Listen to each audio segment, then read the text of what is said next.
happy birthday to me. Technically, it's happy birthday. This is coming out a bit after my birthday. We're recording it a bit before my birthday, so technically it doesn't line up at all. But I'm going with it because I wanted to, and I want to do this topic for a while now. We're doing Kaijus, the big monsters, the strange beasts by definition. Kaiju is a very loose definition here, so we're going to see some differences of opinion on what a Kaiju is. There are some people that say it has to be Japanese. It does not have to be Japanese in origin. It's just a word, really. That being said, we have some special rules and conditions here. I'm going to go over them instead of just putting them in the intro like I usually do.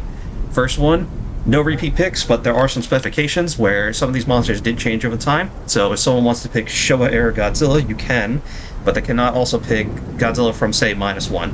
But 2 people can pick 2 different versions of Godzilla. Just wanted to get that out there. I did have one special rule I was keeping from everyone here. Are you ready to hear this rule? No, Sure. in fact, I gotta go come back in a while. I'll be right back. Sam, you were given last place because, you know what? I'm choosing who wins this video. I decide. I was joking. I'm sorry. I am the king of Kaijus for this video. Your goal here is to impress me for my birthday. I pranked you all. I am not actually part of this. I have deceived them all. So that is your goal for this. You're still gonna rank each other at the end because why not? It's fun. But you give out gold stars. I'm the one that who decides the winner. I decide the penultimate winner of this video because I wanted to So we're and I basically deserve playing it. King Doc. Yes. Oh, so you're Toad at the end of Mario Party. Yes. Let's see who gets the most bonus stars. Oh god. So the order, I even pranked you in the video for a few seconds here because I'll have a whole overlay with me included, and then I'll just fade away. Anyway, Anyway. Bowser's not in charge. I could be. That'll be a different video though. Might do this for sequel videos too. If I can get whoever won the previous video in, I will have them back as the king. If we do repeat topics. That being said, we're gonna get started. The list now that we see the true order. Chris starting us off, Yeti second, Deadlock third, Sam fourth, Mordred fifth. But you guys should probably introduce yourselves. I kind of skipped that part. I am Heisei Arafexic. I am TheMiniYeti. I am Deadlock here to crush the competition. I am Showa Sam. I am Mordred Cannon. And now, start presenting me. Entertain me, squires. Fair enough. Then, my first pick, I'm going to put forward Kurama from the Naruto franchise.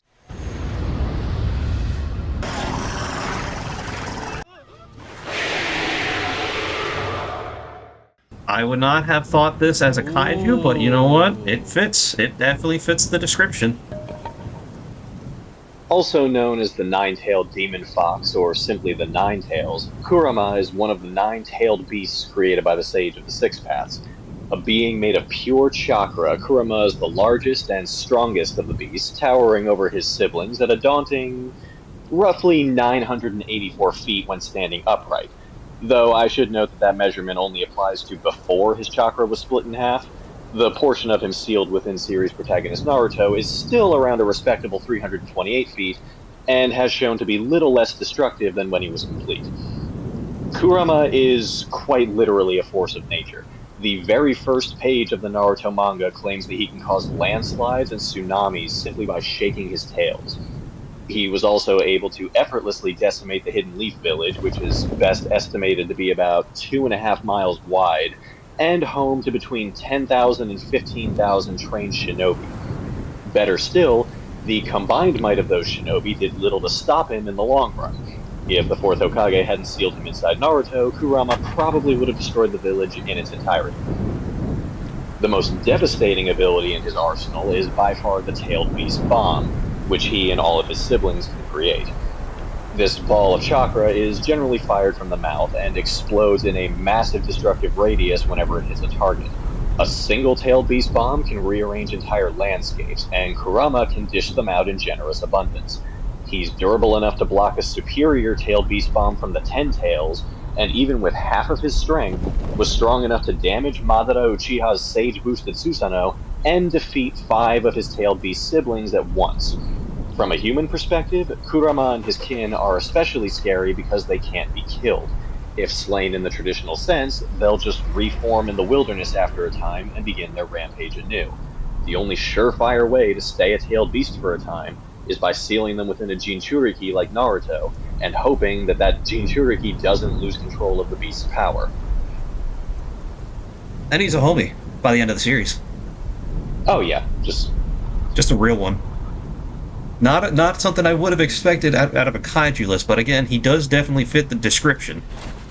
most certain. Yeah, I was trying to look up metrics for like the original size, the one that actually destroyed the village, because he was a big motherfucker back then.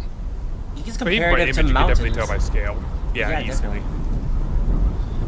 So a lot of these I don't expect to have exact measurements, so you can kind of take an estimate based on the surroundings.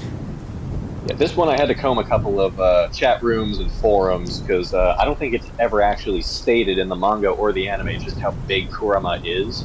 So people had to speculate and like compare him side by side to what else was present in the frame. Like the if I remember right in the first episode, the absolutely daunting scene where he's just standing above the tree line. Yeah, like completed Kurama is absolutely massive, like even by tailed beast standards. Solid round one pick. I'll take it. We'll move on, though. We got a lot of lists to go to, and a king only has so much time in his day. Alright, so for my list, now this one might seem like a bit of an obvious pick, all things considered. So, introducing, standing at a comical 31.1 meters, weighing in at 120 tons, from Siberia, Russia. You love him, you hate him. I'm talking about none other than Wooly from Gigabash.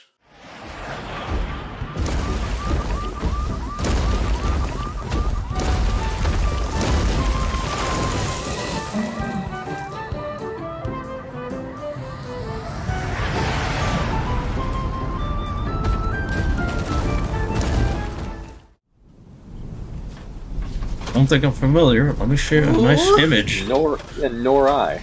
Oh my! Oh wait, the indie game Gigabash. Yeah, that's Wooly. Oh, he's adorable. He's a Yeti. So Wooly is the Yeti Kaiju. Meh. When you are first introduced to Wooly, he is walking around with his family, spots a couple of fighter jets, starts following them.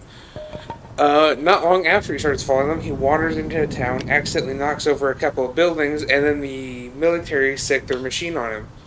He effortlessly destroys it, just reiterating how strong this thing is. He is known for his ability to create snow around him, roll at enemies, get enemies caught in that snow, which can then throw them into the air to continue juggling them. Yes, it's a combo-based game. And not only that, Wooly has another thing about him that all the other Kaijus have as well, called their S-Class form. Let me see if I can... Because I thought I had a picture for it, but apparently not. Oh, there it is. So, the S-Class forms for all of the Kaijus... Just copy and paste that. Very The curious S-Class now. forms for all the S-Class forms are essentially them, but bigger. His S-Class form essentially triples his height, so he goes from 131 meters to... Sorry, he goes from 31 meters to 93.3 meters? Yeah. He turns into a giant Totoro. Yeah. He's also super friendly most of the time, and usually most of the time when he gets into fights, it's not his fault. He's just a little bit clumsy. That is adorable. This is going to be one of the rare ones I think we're going to see as cute. He is very huggable, and someone should turn him into a marketable plush. If he isn't already. And in case you're wondering, my favorite part about Wooly is the name of his story mode, which is called Wooly's Misadventures. I love Yeah, that. you know it's going to be adorable if that's going to be Yeah, the case. never before has catastrophic collateral damage looked so cuddly. He is also one of my favorite characters for the simple fact of once you get somebody stuck in his combo, by the way, he's a grappler, which Of course he everybody is. who's ever had to deal with a grappler in any kind of fighting game knows how fun that is. King. Anyways, he is really, really good at fighting things for how much of a pacifist he is. I like it.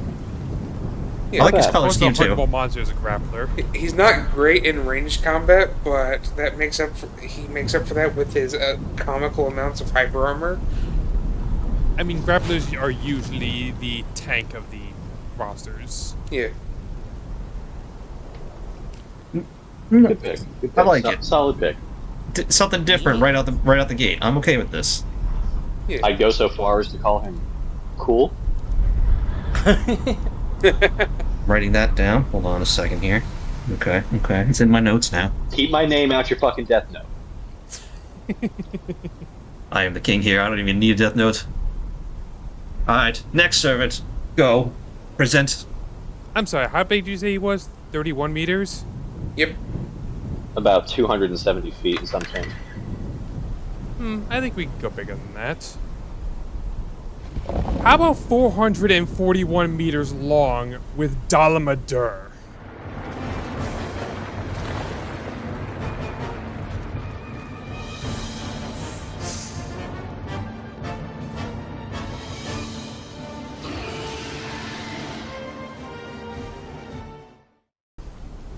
Oh, the Dalamander. Big ol' snake boy. This whole thing, like, this is easily one of the biggest monsters you will ever fight in the Monster Hunter series. Like, only being overshadowed by Raviante. But, I'm sorry, I just like this guy more in that regard. Not to mention, you see him more later on in the series as well. But for his time in 4 and 4 Ultimate, he's literally just encircled you. The arena is his pillar for him to crush or just devour you at his own whim. Not to mention, like, again, big bite. It will he will, god damn it, words, work with me. He will charge at you with his large maw that is basically an insta-kill if you are not iframing it, as well as his numerous, like, sweeping breath attacks. Oh yeah, and he just casually calls meteors raining down from the sky. He's like one of the only monsters I've ever seen actually destroy parts of the arena. Like, there's an entire third of the arena that halfway through the fight is just gone. You cannot set foot in it. He will destroy you if you just even give him a chance. And not only that, it's like, he is also part of an ecosystem. Not one, two actually. He is the backbone of the Rotten Vale in Monster Hunter World. You see his giant skull plate and numerous spikes lining the walls of that area. He is fueling 2 ecosystems, while at the same time being the backbone of other numerous monsters such as, oh my god, what was his name? Radabon, and of course the monster list for, like, Bahazak, that's what his name was. He is just fueling so much in so many cases. While even being alive, he is a mountain carver. He shapes the landscapes in everywhere he goes. He is a moving ecosystem. He just makes everything work how he wants it. You are just lucky to not be pissing him off. And it's not even full size. It's not even full Yeah, size. the full-sized one you fight is all the way out. No, I'm sorry, you don't fight the full-sized one. This thing is practically a juvenile compared to the corpse you find in the Rotten Vale. And again, that one is supporting not 1, but 2 ecosystems. The Rotten Vale and the Coral Highlands above. This isn't even his and let's- final form. Can I Let's not say? forget about the. I'm sorry. No, I just want to say 2 things. One, Capcom sponsor me. I will shill for Monster Hunter Wilds. I will do it. But 2, I would like to see a documentary of Monster Hunter, like biology, and just to see how this thing like lives its life to this point. Like, how does it get I would allowed to be love this that. big? There's actually a channel I've been paying attention to lately called the Unnatural History Channel. They've been diving into a bunch of like the monsters and speculating how a bunch of them would work. Like one of the more recent ones, they went into Brachydios. I might look into that.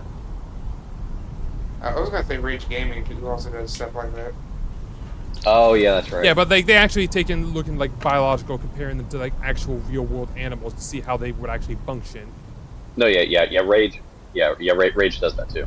Yeah, I was just gonna say, despite this thing being up there with the Elder Dragons, this isn't the only one, because in the Rotten Vale, not only is it made up of 1 full-size Dalamadur, it's made up of 2. You see Yeah, 2 there's different another skull skulls. plate right next to Valhazak's lair. One at the top, one at the bottom, basically the opening to Valhazak's lair. Yeah, this guy is... this guy's just a lot of presence. And that's not even including the subspecies if you want it. Because yes, of course it has a subspecies. Or the fact that its own death created another subspecies. It's likely the reason that Otogarin developed dragon power. Solid entry, but we're gonna move on for now. Sam, give me entertainment. Oh, you want entertainment, my king? Yes. Are you saying you want someone to rival your power in terms of being the king? Because that's what I have for you. I bring you the king of all monsters, Godzilla Ultima!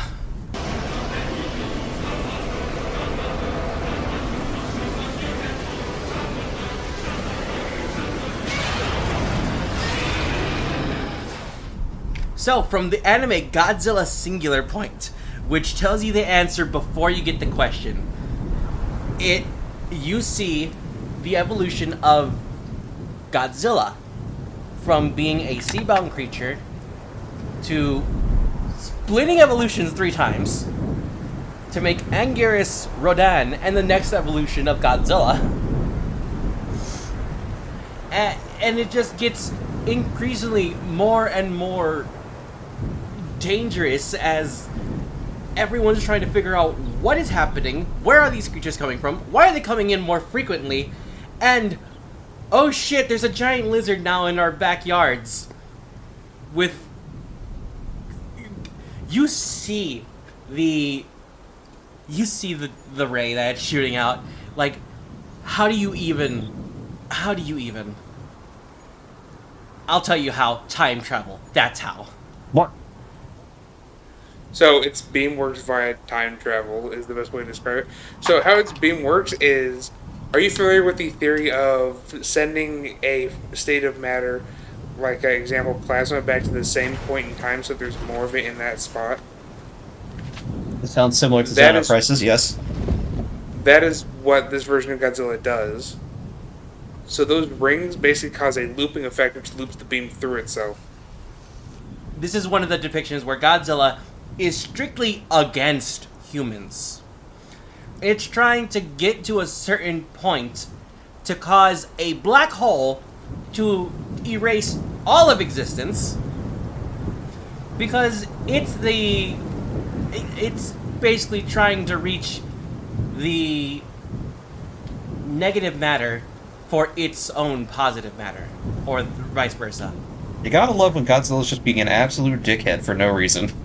Yeah. I mean, to be fair, what reasons has humanity given Godzilla to like us, really? Nuclear fallout.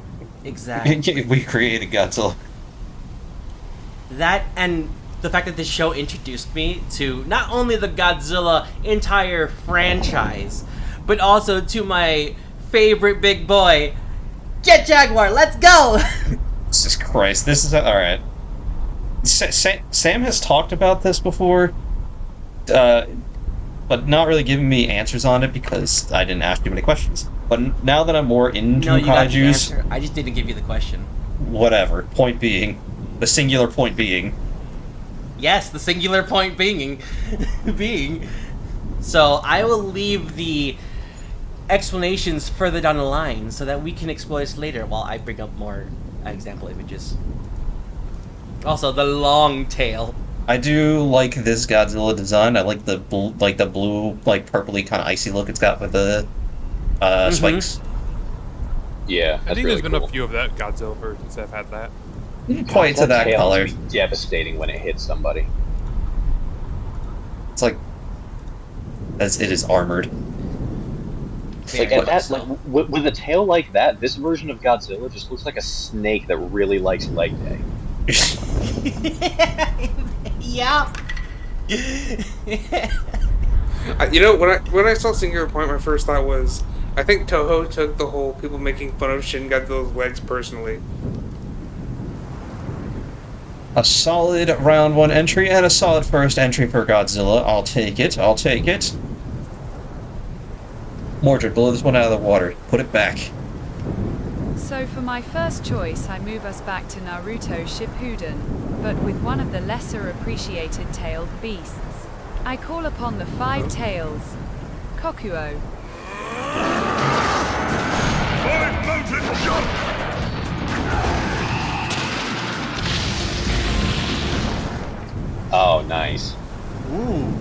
Okay.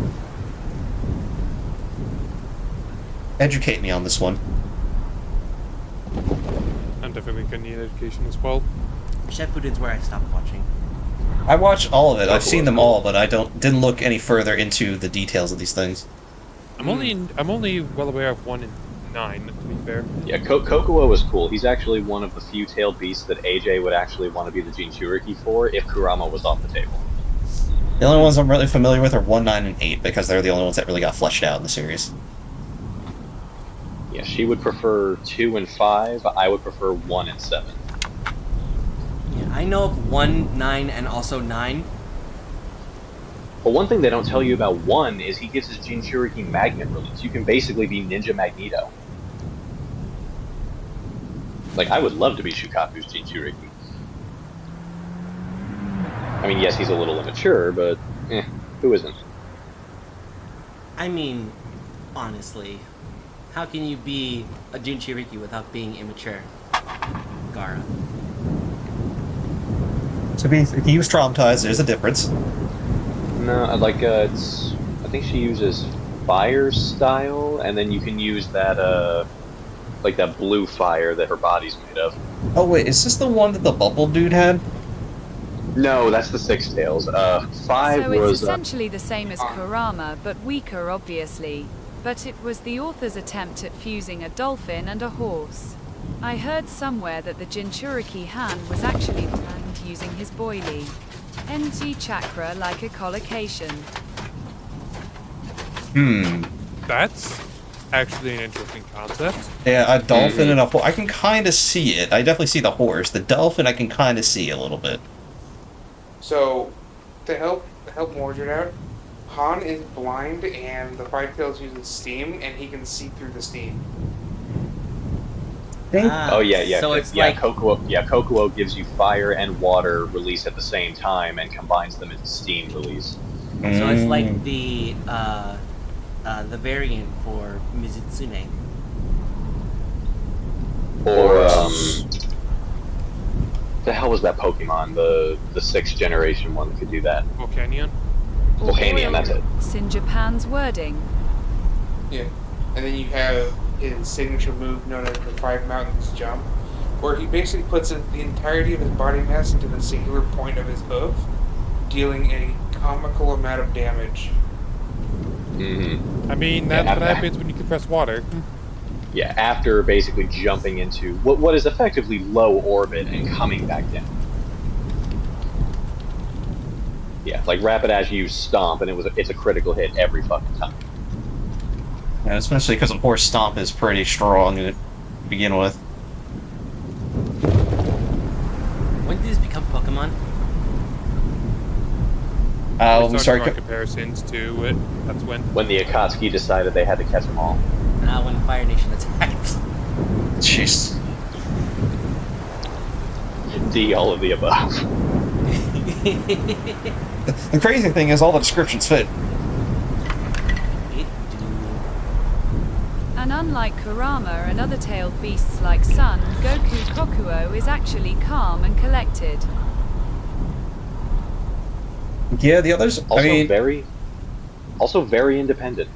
Like, I think there's one point in Boruto where Naruto actually calls like a council of tailed beasts, and Kokuo and the Seven Tails Chome are the only two who basically say that's great and all, but fuck you.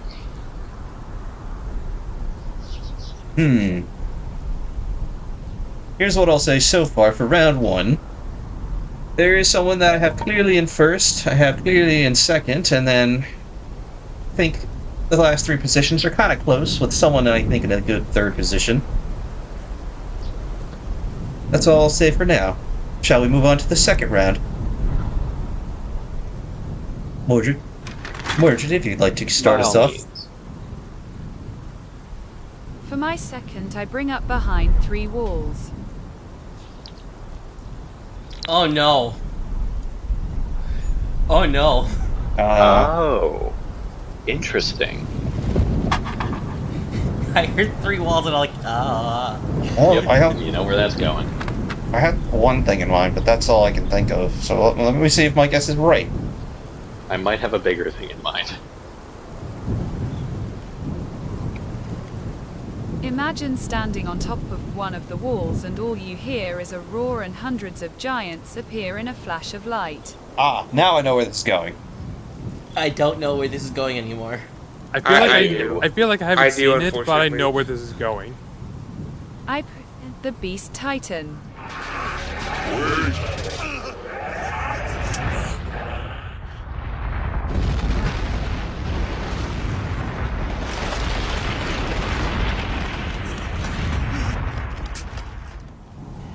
Good Let's go, old- Beast Titan. Good old Zeke.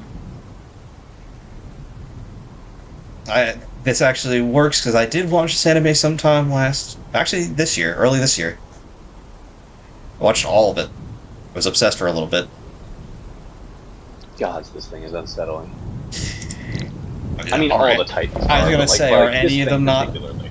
They all have that uncanny valley because they're human. They're close to being human, but not. A long-range monkey of a titan standing at 17 meters.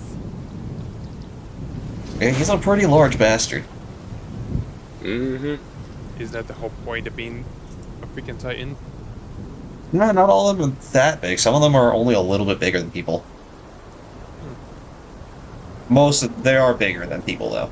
They are large. For what it lacks in combat, it makes up for in its throwing strength. Throwing strength. I imagine it has some good throwing strength. No, that's literally part of it. It has like a few key qualities about it. And Oh boy. This thing's And arms its are ability basically to turn dripping. anyone who ingested its spinal fluid into mindless titans. Yeah, so I actually know this one pretty well. With So- a single roar.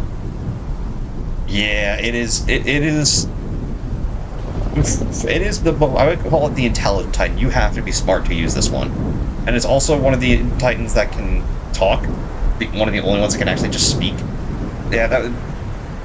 This. I don't want to spoil for people that haven't seen, but this one's particularly interesting. Go watch Attack on Titan. Like, especially by the user in the show who uses it, it's just I would consider it the intelligent Titan. You need to be smart to use it, like I said, and like Mordred said, it can turn other people into Titans if you ingest their spinal fluid, which has to be used tactically.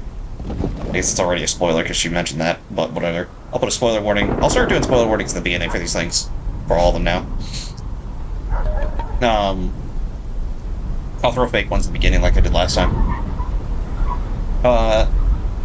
So I lost my train of thought now, but yeah, it's the only one that can speak. It can turn others into Titans if they ingest their spinal fluid, so you gotta use tactically.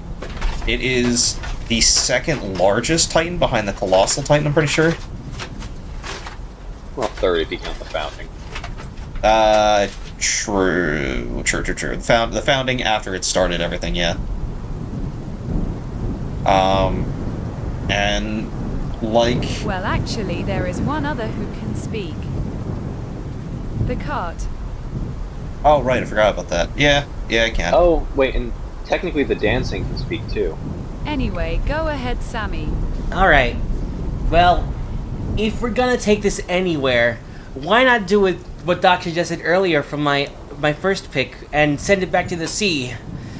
Although I don't think that would be much safer for you, because you know there are some serious monsters in the depths below. And with my next pick, no world is safe. For I call upon the strength of Metal Seadramon! They won't for long. They're standing on the edge of my territory now, the sea. I'll be the one to finish these Digidestined once and for all.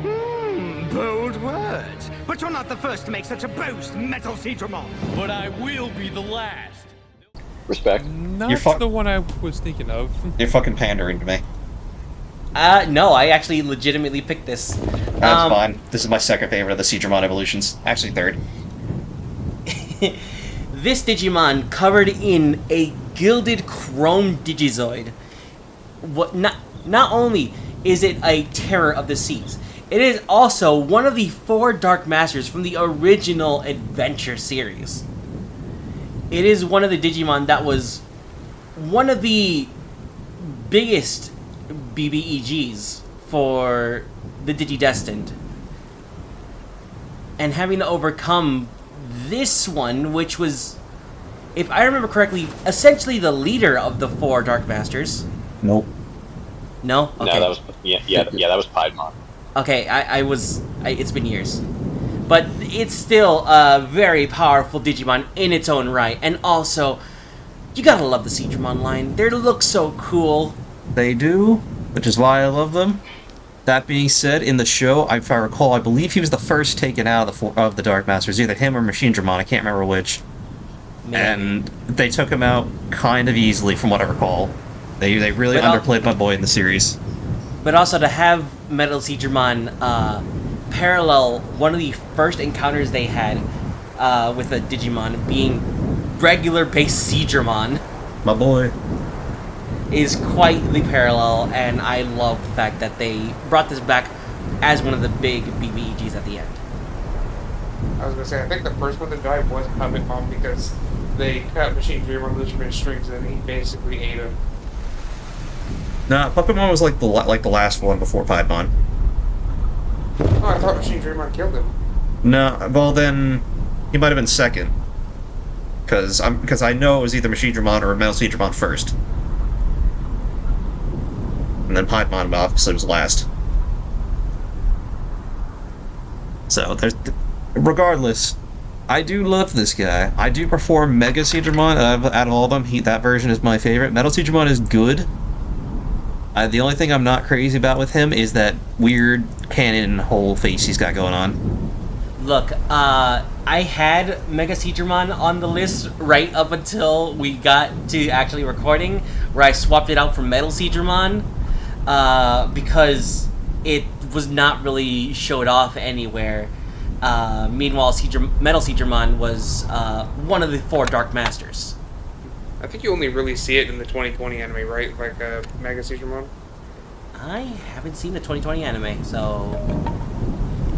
It appears somewhere, but that being said, unless anyone has anything else to say about Metal Seedramon, let's move on. Yeah, I mean, I like him. I've used him regularly in Cybersmith. He's a great data type. Same. Cyber Oh, yeah, is fun. That at least makes him unique among the villains. There's not really that many data types in the early casting. Yes. No, and this one's pretty damn good in the late game. Yeah, it's mostly just viruses, but Metal Seedramon repping out the evil data types out there. Bad data. Don't download from the sites. You wouldn't download a car. I would. Deadlock, download me a car. Also tell me your next turn. How about I get you a battleship instead? Because we're continuing the Digimon theme right from the seas. This is Destromon.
You're kidding me.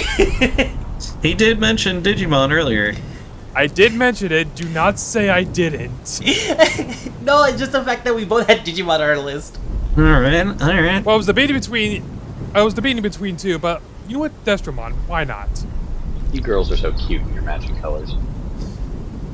Shut up. But yeah, this guy is essentially what happens when you take the Digimon equivalent of Rotom, just integrate it into a giant battleship that is one of the most powerful in the world, and then it just fuses into a dragon monstrosity that is able to take out entire fleets on its own. Yeah, this guy is not messing around. Neither are the guys controlling him, and yeah, you're basically now against a race of the clock just to shut this thing down. You never do get to fight this thing, but honestly, you probably wouldn't stand a chance if I'm being honest. I remember talking about this one back in our Digimon draft list. You should go watch that one. I was gonna say, didn't you put this one forward before? I put the two predecessors. One of the other guys actually put him forward specifically. I'm pretty sure it was MJ.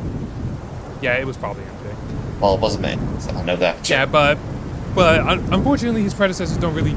While they make this guy, it's weird to you for the actual Kaiju guys themselves.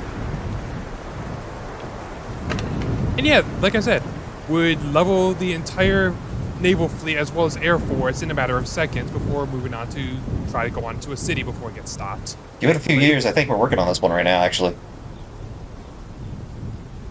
That was a joke. I'm so down for it. We will talk about that another time. No, you know what? I think this was part of the classified projects. Like something about Ava Unit 1, the USS Missouri, and Godzilla all having a baby with each other.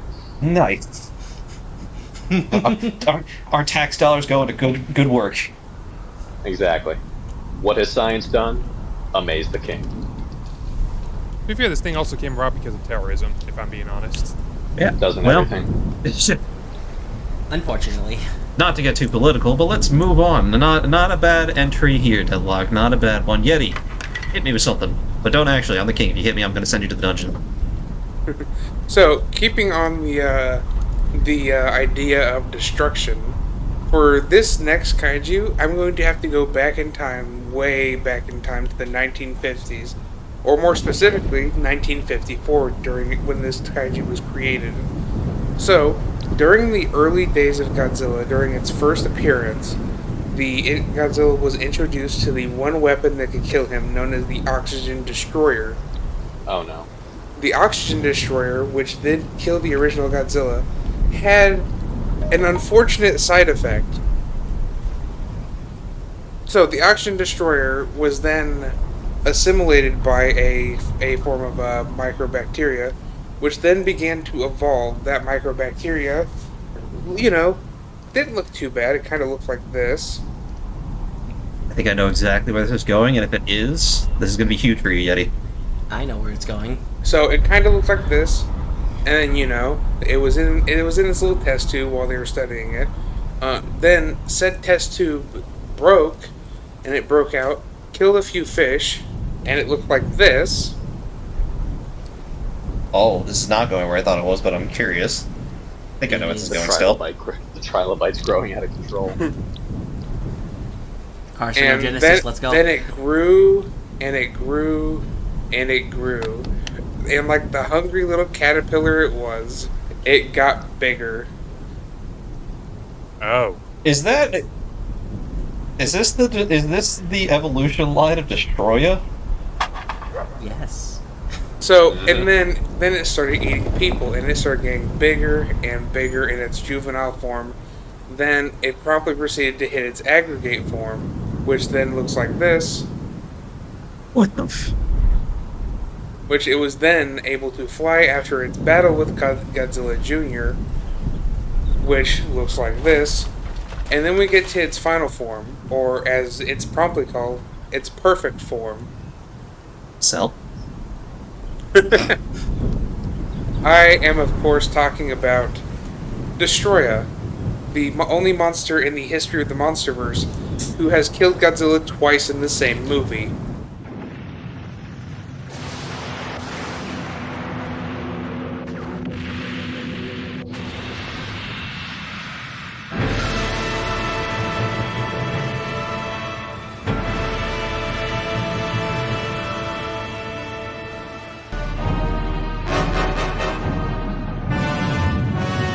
This is like one of the few Godzillas I haven't seen yet, and I was just thinking, I want to watch this one soon.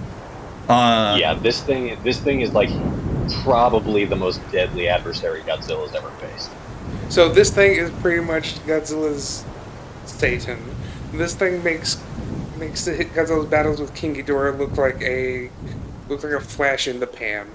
So, unlike Godzilla's normal battles, where Godzilla's opponents would run, right? This thing is the only monster that fought Godzilla the entire time.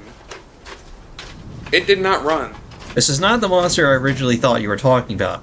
But this is one I've been curious about because I always I look at the list of the Godzilla Kaijus just to see like which movies I'm missing, who appears in what, and in case I'm missing any movies.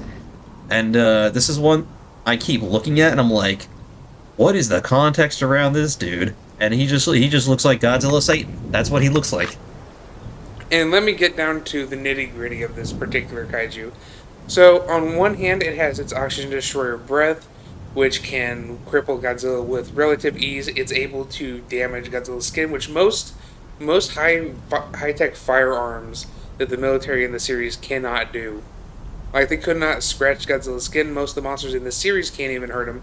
But he is taking chunks off of Godzilla. And this isn't normal Godzilla. No. This is Godzilla's strongest incarnation, period, being Burning Godzilla.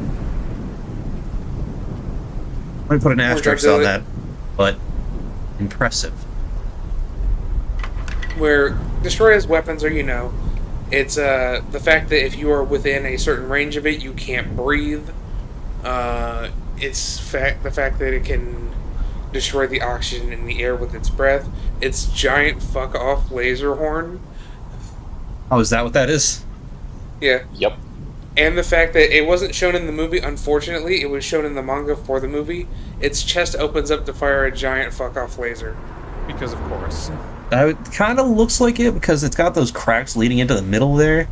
Oh, that's a mouth. Yeah, that's what I'm saying. It was looking like a mouth ready to open up. Oh. Okay.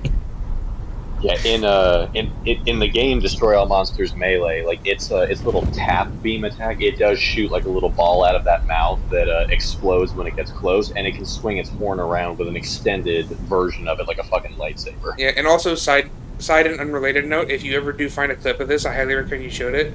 In Godzilla Destroy All Monsters, if you fire 2 of his black hole attacks, it fucking breaks the game and sends the monster out of the zone. That's cool. I will see if I can try to find a clip of that because that sounds funny. Yeah, I played. I mean, Destroy that All sounds like the Monsters. kind of game-breaking shit I should expect. Because I played the first Destroy All one, Monsters but years anyways, ago. so because he was having a little bit of trouble with the big Godzilla, what do you think his next decision was? I have no clue. His next decision was to grab Godzilla Jr. with its tail by his throat, pick him up into the sky, drop him from orbit, and kill the infant in front of its parent. As a form of psychological torture.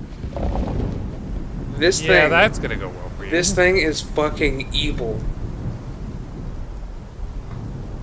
Out of all the kaijus to be given the name Destroya, this is the one that it had to be given to. The one that killed Godzilla twice. And in the battle with Destroyer, Godzilla had a meltdown which caused him to die, which is why I technically counted that as him dying twice. On top of that, during the said meltdown, he revived the Junior Godzilla, so I don't know if that resets one of the kills or if it still counts. I say it counts because he did die. He just got revived. He got better. And then there's Destroyer's most glaring and most powerful ability of all of his abilities. So, let's say you break off a piece of Destroyer like you break off a wing or damage one of its, like the side of its head. It'll just break off into its smaller forms and then reform itself, and it's perfectly fine again. Oh god, it's one of those. Destroyer is a force to be reckoned with, and also one of the few monsters that Godzilla needed help to kill. Using I forget what they're called, the ice cannons. The absolute zero cannons. They froze its wings as it was trying to escape, Godzilla melting down, preventing him from escaping, allowing Godzilla to finish the job. Side note, it did come back later. They apparently missed one, and it got away, which Junior then killed later with the help of Biollante. What? So that is Destroyer. That is a lot of detail. So I'm gonna say very quickly, he sounds really cool. I like him. I already liked the design beforehand. But we're gonna move on for now because that was a lot. Well, O King, I have noticed it would be just horrible of us not to show other kings your own resplendence, and I can't help but notice a shocking lack of gold in your offering pots thus far. So I'm going to remedy both of these things by offering you Legendary's King Ghidorah from Godzilla, King of the Monsters.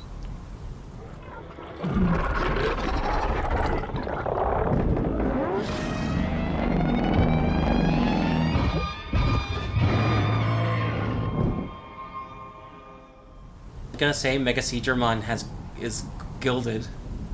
Chrome Digizoid doesn't count. Get that fake shit out of this king's court. Yeah. So, the one who is many, the devil with three heads, the false king, and Monster Zero, all names used to address the invasive extraterrestrial menace that is Titanus Ghidorah. Having landed on Earth at an unspecified point in the ancient past, the being that would become known as Ghidorah immediately took to asserting itself as the dominant being on the planet. Some theorize it was a disinherited outcast on its homeworld who left to find a place where it could feel powerful. Whatever its reason for being, its presence on Earth quickly earned the attention of the Titans, and the ire of their alpha, Titanus Gojira. Ghidorah proved itself more than a match for Godzilla, and their rivalry was a unique one spanning the history of the Earth and early humankind. A predator to humans and Titans alike, Ghidorah was finally halted in a climactic battle with Godzilla in Antarctica, where it was cast into the sea and imprisoned within the Arctic ice. Eons later, the defeated alien would be awoken by eco-terrorists and would visit its devastation on a world that had just rediscovered Titans, and which was woefully unprepared for them. At 521 feet tall, 120 tons in weight, and with a wingspan of 1,500 feet, Ghidorah would be a catastrophic threat to humanity without any extra abilities. Incidentally, he has extra abilities. His body is covered with trace amounts of gold that carry the current from his bioelectricity. He could manipulate this electricity to fire gravity beams from his three mouths, and control the temperature of water vapor in the surrounding area to create localized storm systems replete with tornadoes and waterspouts. It was cloaked in a supernaturally mighty storm that followed wherever it went, and blew stronger the longer Ghidorah remained out of the ice. By the time of his final showdown with Godzilla in Washington, D.C., or in Boston? No, it was Washington, D.C. It had grown to a Category 6 hurricane. And if it was ever low on juice, it could just bite and siphon away energy from other sources of electricity, even other Titans. It's durable enough to survive combat with other Titans, tanked Godzilla's supercharged atomic breath with only minor burns, and survived an oxygen destroyer weapon that put Godzilla into a coma owing to its not needing to breathe. It showcased an otherworldly healing factor when it regrew one of its heads after it had been torn off, and its heads could communicate telepathically. This, combined with problem-solving intelligence and battlefield strategy and improvisation, ensures that no matter what comes its way, King Ghidorah is always 3 thoughts ahead. That's bullshit. He's got 3 heads. He can think 3 times as much. And then there's Kevin. Yeah, Kevin, Hi, Kevin is, I believe, so it's Ghidorah's left head, so the right one looking at it, it's a little slower than the other 2. Is that why that meme exists? Yes. Yes. That is literally King Ghidorah. Yeah, so the middle one is the smartest and acts as the leader. Ghidorah's right head is the one with, I think it's the majority of combat awareness, so it's the one that always is on a swivel, like looking to ensure the settings of the battlefield. And then I believe, I actually forget what Kevin specifically brings to the table. Kevin brings Kevin to the table. Kevin does indeed bring Kevin to the table. He doesn't really do a whole lot. Yeah, but you'll notice in the second image when Ghidorah fully rears up and extends his wings, like kind of puffs himself out, he is significantly larger than legendary Godzilla. Which, I'm glad you picked this version of Ghidorah, because if you picked any other version, it probably would have felt a bit underwhelmed. I love this version. I watch King of the Monsters more than any other MonsterVerse movie. That being said, so I've good. not seen this movie yet. It's so good. I heard It's really good. I would argue of all the MonsterVerse movies, like, because I love GVK, I love New Empire, King of the Monsters is probably my favorite, owing almost exclusively to this fucking thing. I heard that this was an S-tier movie, so... It was really good.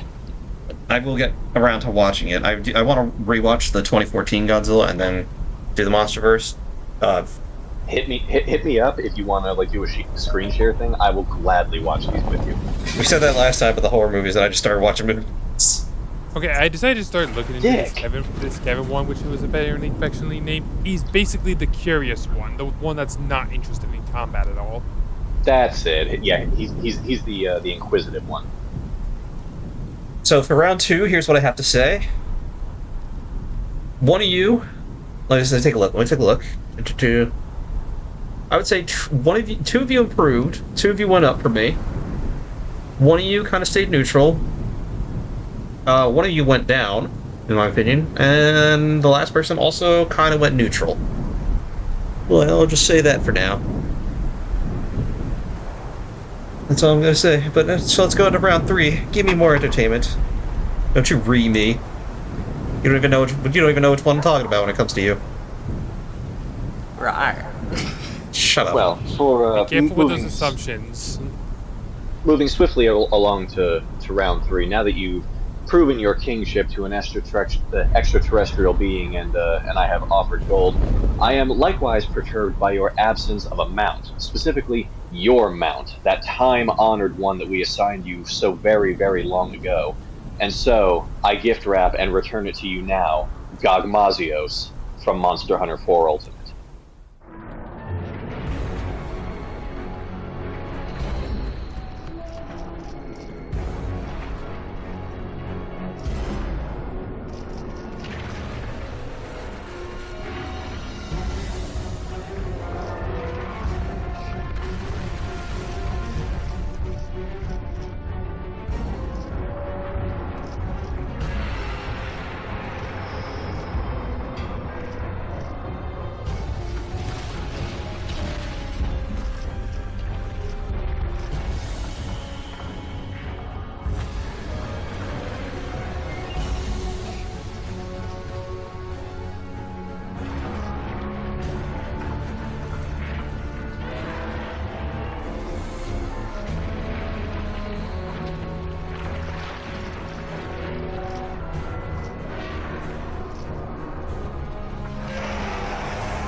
My boy, my homie. That's it. I honestly wanted to go big with this, but yeah, that is definitely a good pick. Praise Gog. So, God damn it. an elder dragon covered in a tar-like secretion with an appetite for gunpowder. This creature accosted and was a general just pain in the prostate for the city of Dundorma, which had to rally all of its hunters, all the king's horses, all the king's men to fend it off, and was finally able to drive it back into the swamplands that it calls home, complete with a Dragonator lodged in its back to show for its struggles. When you fight the creature again in Monster Hunter 4, the Dragonator is still there. It takes a hell of a lot of effort to put this thing in the dirt. I remember the Sin Squad in particular only succeeding a few times, and one of them was because we cheated and had Nick the Savior on our side. Rest in peace. We don't know where he's at. But you can damage most of the creature's body, including its back, which will dislodge the Dragonator to let you use it against Gogmazios again. And it's got the both amazing and terrifying ability to shoot molten tar from its mouth, which, when making contact with whatever surface it hits, will bubble up and explode. And its, I guess, Nova move, if you want to call it that, this was a little before every monster had one, is where it flies, because despite appearances, this fucking thing can also fly, because of course it can. Flies up, takes center stage, and blasts a massive molten tar bubble down that blows up, encompassing pretty much the entire arena. Like, there is no escape, and there is more than likely a triple card in your future.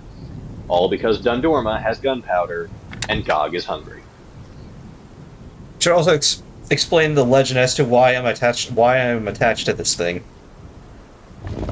The audience must know. I believe that's your story to tell. 'Tis your mount. Mine is Nargacuga, swifter, but ultimately inferior. Fair enough. Back in the day, when, for the most part, the squad was new to Monster Hunter, relatively, aside from Deadlock was a veteran. We were told that we could not mount this thing. I, being the stubborn one, decided I'm going to try it anyway. And I proceeded to mount it and make the group very surprised and impressed, and it was instantly dubbed mine. Indeed, that is why it is your mount. It is your mighty steed, your tar-covered, angry, molten tar shooting steed, and I gift it to you now. I wish to see his return in a glorious, like, HD 1080p. I would love to see him again. There is one thing I would like to specifically point out about this guy. Despite how young and old, like, some of the Siege fights have been, Gog is the best one, hands down, no questions. No ifs, ands, or buts. You literally throw everything at him. Ballistas, binders, the Dragonator on his back, and the 3 in a wall. A Gatling cannon shot that fires up to 10 at a single burst. And even a giant fuck you cannon that literally shoots a gigantic cannonball the size of the Gog Mausoleum itself, infused with dragon energy, and it's still not dead. But you want to know the best part, Deadlock? If you take a look at this creature, you can clearly tell that it is daunting, it is scary, it is power. But if you can distract him with something that makes him look directly up into the sky, he's also cute. Yeah, Forgot about that. Yeah, that was always silly when I first saw it. Because he's got a little face under his chin. Yeah, that's cute. I completely forgot about that. Yeah, you also mentioned like how that one little bubbling blows up. That's when it gets into its second phase. All the tar it usually dripped, that usually just entangled you, now highly explosive. It starts shooting that stupid laser bit wildly and flailing. You have no idea where it's going to go and hit. The safest option is just like, leave. Just leave. Don't stay, just leave. Verily, Doc is the only one fit to conquer this creature. I don't remember if we put it on our Monster Hunter list. I don't think we did. That being said, I think someone did. That being said, the audience should go back and check that video and tell me what you think. That's now it's 2 videos. They got to go back and watch the Digimon and the Monster Hunter one. Haha. Yeah, but they'll have fun with it. They will. There are older ones, so they're not as good edited wise, but they're still pretty good.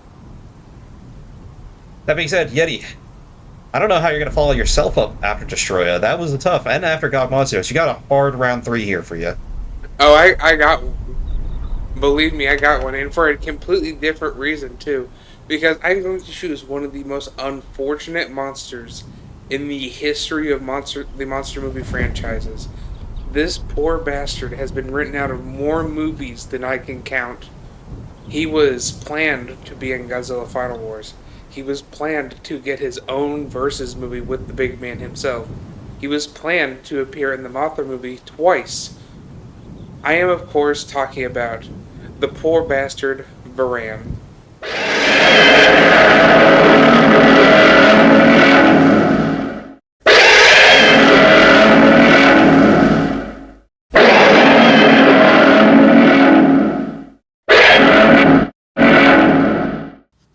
Oh, I don't think I've heard of this one.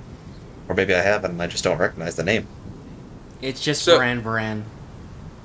So Varan is a monster from the Godzilla series.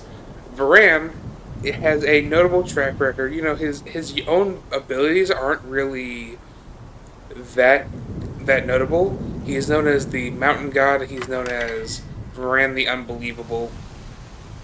He can get up to a maximum of 50 meters, which, you know, isn't too big as far as kaijus go. But Varan has 2 notable things about him. The amount of movies he has been written out of, and the... Yep, there's a picture of Varan. So, if I can find it... But yeah, so Godzilla's series where Varan shows up first off is Varan the Unbelievable, which is his star movie. And then he only appeared in 3 movies after that because he was written out of 8 others. Fuck this guy, I guess. Yeah, so Varan, his unique ability is to use sound waves to throw himself at the ground and glide. He is somewhat decently fast. He is one of the more agile of the kaijus of the Godzilla series, being able to outspeed kaijus like Gigan and even King Caesar. But other than that, there's nothing really notable about him. He's just kind of there. He was a playable kaiju in Godzilla Unleashed. This poor guy, like as I said, this poor guy gets shafted more often than most kaijus from most movies. So he's impressively unimpressive. Yes. Like, if I can find a list of all the movies he has been written out of. I was just say, I've seen his picture, but I haven't seen his movie before. Or Yeah, her because he's movie, been 'cause I written think you out of said so her. many. Either way, this looks like Angulus if Angulus stood up. So he's That's the best way to describe him is and had a slightly less pronounced back. what a poor bastard. He didn't even get a chance. No, never did. Never will. because the funny part about it to me is out of all the things, and I'm certain you guys are going to understand the humor in this. In Godzilla Final Wars, Varan was written out of the movie, but somehow Zilla made it into the movie. Because Zilla was at least fun to hate, you know? Like... But this I know, dude but- just didn't get a chance. Yeah, I was gonna say, like, I've never even heard of this thing. Well, you know what? To be fair, he did go on to make a nice band, Varan. yeah. He was also going to appear in one of the movies Doc has seen. Well, two of the movies Doc has seen actually. He was going to appear. Yeah, he was going to appear in Godzilla King of the Monsters, the original one. He was written out of that. He was going to appear in Godzilla vs. Megalon. He was written out of that. Okay. He was going to appear in. He was going to appear again in Final Wars. He was written out of that. Yep. He was going to appear in that one movie where it was the weird Godzilla with the white eyes. I think it was the GBK Godzilla. I don't think I've seen that one yet. He was written out of that one. He was written out of the Jet Jaguar movie. This poor bastard. He just sucks. I think He he was just also sucks. written out of the Anguirus movie. Now that I think about it, Well, This the looks like the sort of thing that, like, even if it's a lesser monster, you could always just stick it in the hollow earth and make something out of him. Yeah, Wait, Yeti, you lied to me. There is an Anguirus movie. There is one sort of... It came out... It's the second movie. It's called Godzilla Raids Again, and Anguirus appears in it. yeah, Anguirus. he was going to appear in that as like a cameo because Varan the Unbelievable came out around the same time. And like, hey, wouldn't it be cool if we tied these in? And they just kind of didn't. Godzilla Raids Again was not very good, I'll just say that. Yeah. But, Because originally Varan was planned as a counterpart to Anguirus, and then he became his own thing. Like, hey, this is a cool monster, we should use him more, and then they never did. I think the last big appearance he actually had was Godzilla Unleashed. well, now his biggest appearance since has been here. So he has that, I guess. I'm tired of talking about this loser. Come on, Dead, impress me. Give me something more impressive than that. What a prize to be on this list. Something more impressive, you say? Something more impressive, I say. Alright, well, how about we just take every Pokemon and supersize them, shall we? Oh? Yeah, how about we just bring out the actual Pokemon gun we all wanted with Eternatus?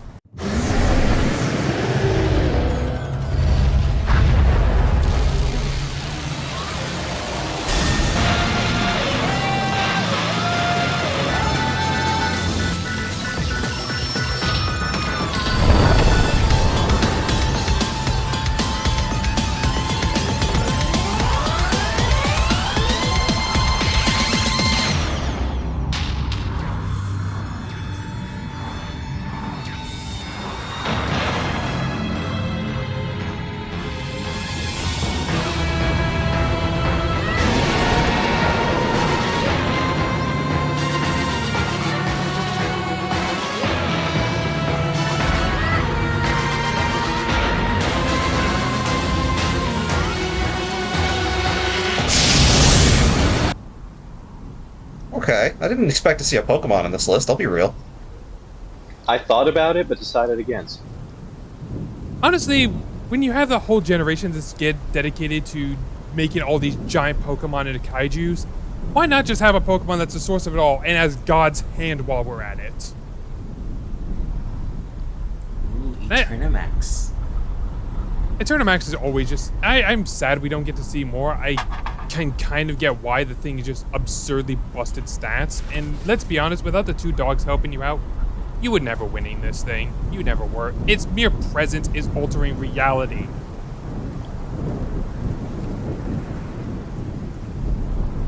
Like, do I need to say more? Like, every battle you've had in Dynamaxing, no matter how many Gigantamax forms or whatever you've seen fit, whatever problem arose, it's this thing's power.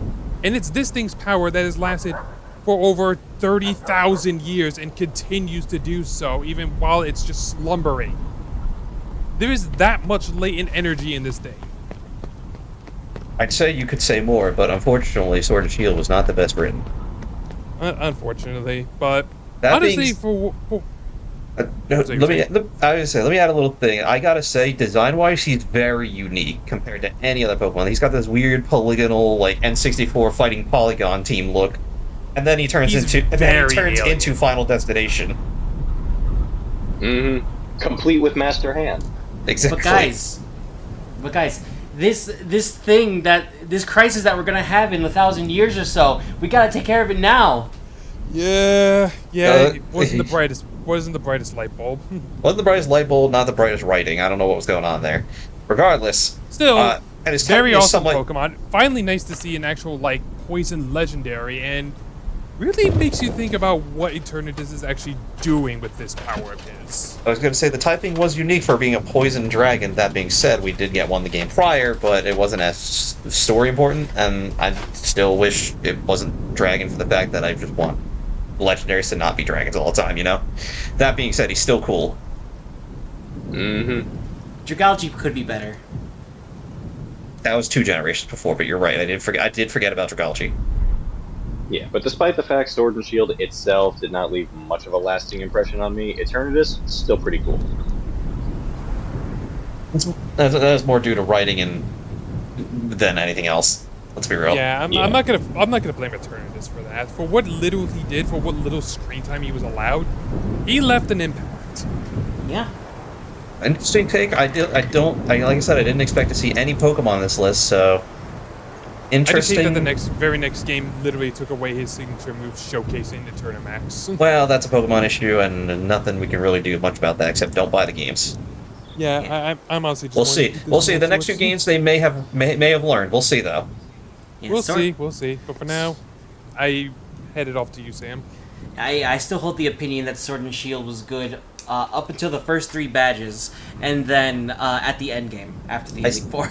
I don't think Sword and Shield was terrible. I just think that the writing was bad, and yeah.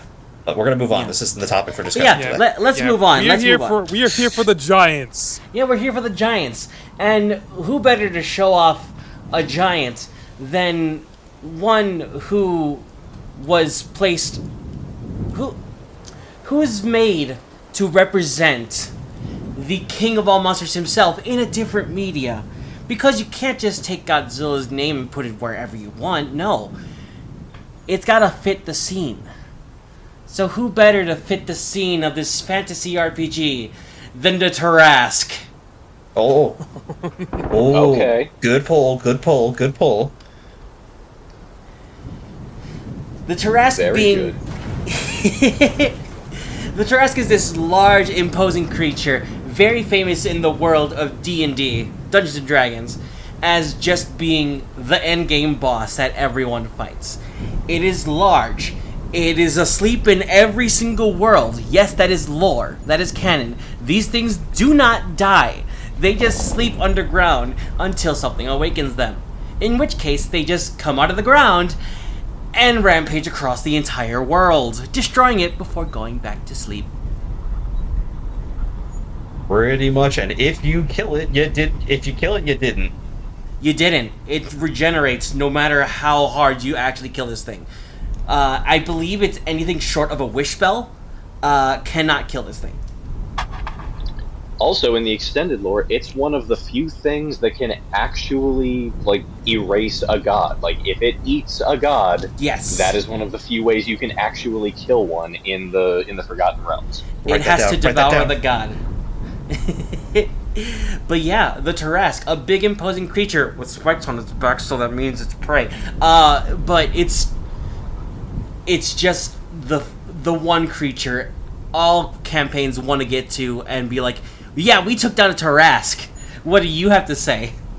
You know what? Considering Hold on, real quick. Just And I don't think you realize just how near and dear this is to the Doc, Sam, because in the first campaign that I ran with him, Deadlock, MJ, and AJ, I do not have a Tarrasque per se in that universe. Instead, the God of Destruction sired a child, and that child has all the powers of a Tarrasque. Zach's character unknowingly picked a fight with that character and proceeded to get his ass non-lethally whooped. Then I'll do it again. And I'll do it again. I believe it. The thing is that you said the spikes on its back to make it a prey. I'm more terrified now of what the Tarrasque is afraid of. the player character. The GM, because I have a mini that is of the Tarrasque. It's huge. Oh, and yes, you showed us that. That is not a mini, that is a maxi. I have a maxi of the Tarrasque. Yeah, like the one thing I will say is that it is heavily vulnerable to anything that flies. And see, I just imagine it uses them to spin dash like Sonic. And it God. does real life damage at 46 if you throw it at somebody. Chris, Oh, it's more than 46. Chris, I might want to write that down. That sounds fun. You're welcome. Tourette. Yeah, there's the maxi. The thing is fucking huge. Yeah, that thing is that as big not as a the mini book. by any stretch. That is the actual Dungeon Master's Guide. Jesus Christ. It's really cool though. It's hard to pet. Oh, I would think with all the spikes. Yes! Oof. Yeah, it would hurt. D6. Tarrasque. That is- All right, that there we is how go. she We're typed. good. Nice, not bad. I like it. Yeah. I didn't think of the Tarrasque, so this surprised me a little bit. Oh, I thought of the Tarrasque almost immediately. Well, good for you. I didn't think of anything because I wasn't actually part of this. I deceived you all before this. Pretending Well, I I was making a list. appreciate you not thinking about stuff. Yes. That being said, it's Mordred's turn to explain what she had thought of. Got two interesting starts here. I'm curious where you're going to go next, Mordred. I am gonna continue our water-based monstrosities and go into the infamous mod of Subnautica. No, not the Garg, but the Bloop.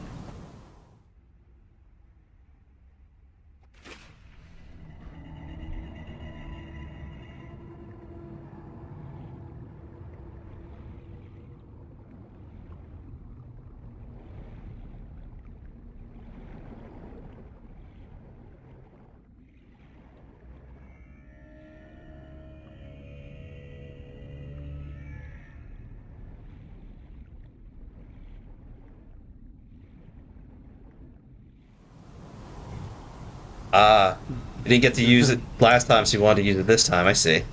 The Bloop. The Yeah. Bloop. Oh. Oh, He's that is unsettling. He's so stupid looking. It's like a moray has jaws on the inside. Reminds me a lot of Gabol. It looks like a Gabule, pufferfish. yeah. If you Like a stick what? your hand in there, It looks like a you won't pufferfish. get it back.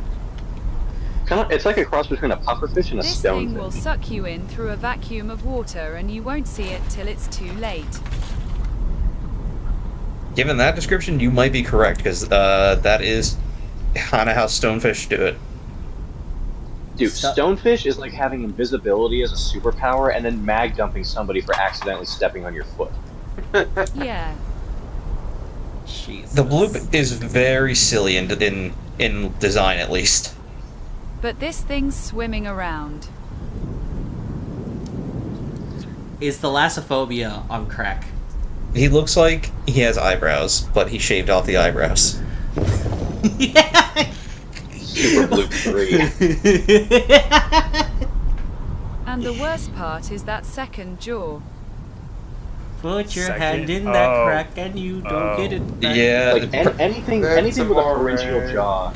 Yeah, like anything with a pharyngeal jaw is a freak of nature. Like seeing it in a fantasy setting just makes it so much worse. When its jaws open wide and there's more jaws inside, that's amore. the bloop is, I don't know, it's very silly to me. Just because, I guess just because of this diagram I'm looking at. I've seen the video of the mod, and it is more intimidating there, but it's still just silly to me. Which isn't a bad thing for this list. It's just a scary version of Gobule. Kind of. With a pufferfish shape. Just like To be fair, Gobule. Gobble is a pufferfish also. I was Oh, gonna right. say, just like Gobule. I forgot it can do that, yeah. I mean, I haven't actually fought the thing, so it's hard for me to remember. I want to get that working one of these I days. really, well, if we can get it working, or if they can, if it's in wilds, I'll accept either, honestly. Yay. I actually do want swimming in wilds. Anyways. It is, swimming We is have there, it. swimming, There's swimming. there is swimming. There's no swimming combat, though, apparently. We don't. Oh, I thought they didn't mention if we did or not. Apparently they mentioned that they don't, but who knows, that might have been changed, or was a false narrative to surprise us, I don't know. As of right now, we Or just could know that we get can in swim. like yeah, or we could get in whatever the G-Rank version of the game is. That also could be true. In recent years, that is more of a Moving thing where on. they add mechanics later. You mean the master rank? Whatever, Moving on. same Yeah, master difference. Look, I was in the game when it was still G rank, okay? I'm just messing with y'all. We're moving right along. Well, I want to see if Mordred has any more things to say about the bloop. Its name is silly too, it's just bloop. Bloop. Bloop. Made me think it was a squid. It's like if you take a rock and throw it into the water, it just goes bloop. Oh, yeah, I Right, think that's fun kind of fact, the idea. Fun fact: the bloop is based off of the sound heard in the late '90s of a large sound heard through numerous underwater sound monitors. Right. Oh, the loudest recorded sound. They have no idea what it was. No. Mm-hmm. I am so curious. Yeah, that. They can. Yeah, only I can understand speculate. that being a backstory for this thing. I'm sure you can play it because I don't think there's any copyright on the sound. Probably not, so. Here you go.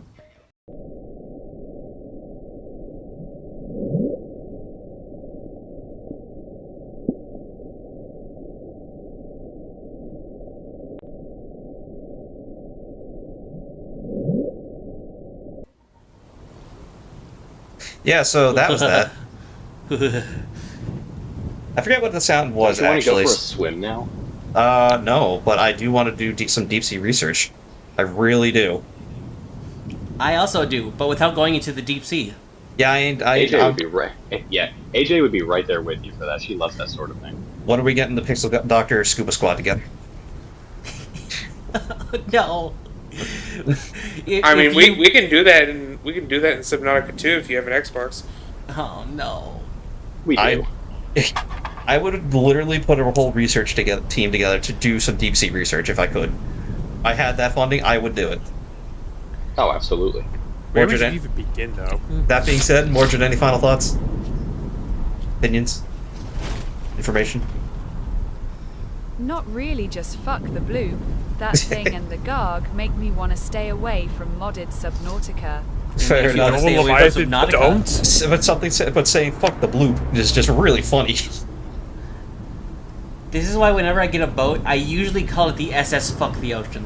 Yeah, Alright. you're just basically begging Poseidon to capsize you. Let's take a look here. I think I've got some pretty good. Ideas of where everyone's going to be ranking for this round. Not terrible, but we did a bit of shifting. One of you stayed the same. One of you did a little better. One of you did way better. One of you did way worse, and one of you also did a little better. That's all I'll say for now. Shall we move on to round 4, Mordred? So for my next pick, I gotta represent the most badass Final Fantasy game, Final Fantasy 16, and send out Ifrit.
Ooh, I've seen this version of Ifrit. Efrit, it's always pronounced differently.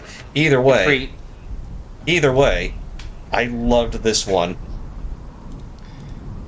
Is Mordred- pretty scary. Mordred Oh, did. that's cool looking. Yeah, Mordred Yeah, did it's- ask me about Final Fantasy summons and stuff the other day, and I was just like, just go with whatever, pretty much. I Wait, that's forgot not about this because I drawn. haven't played 16, and first of all, he's fucking Colossus in this one.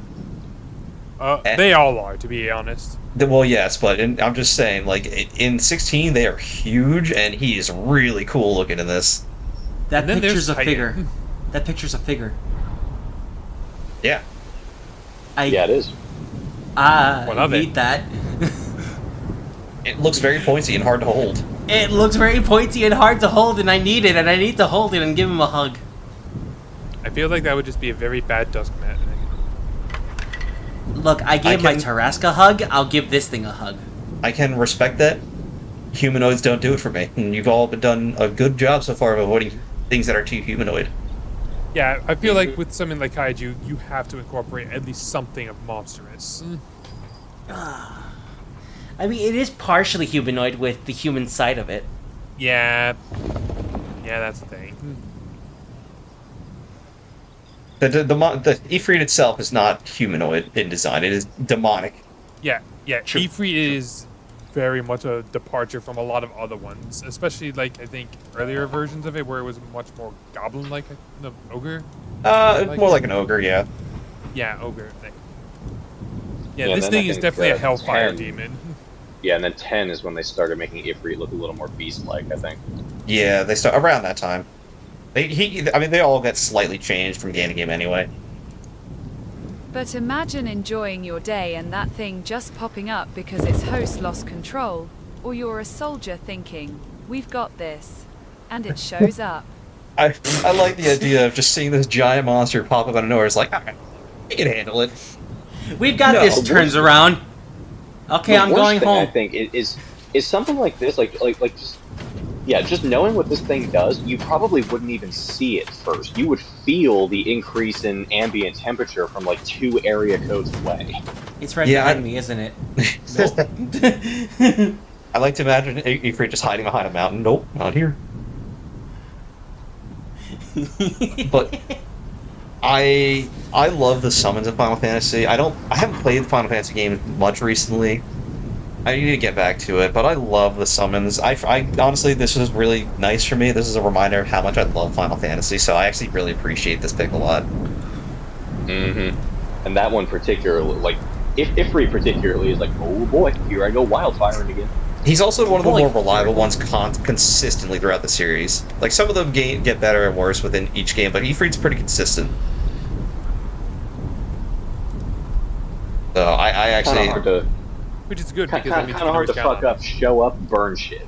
They did Ifrit dirty in 15, made him the beg's pawn, and then killed him off. No. Well, it does listen, happen, though. Yeah, I was gonna say it happens for story reasons, so that's fine. I mean, was it Bahamut the pawn of the villain in what was it, 12?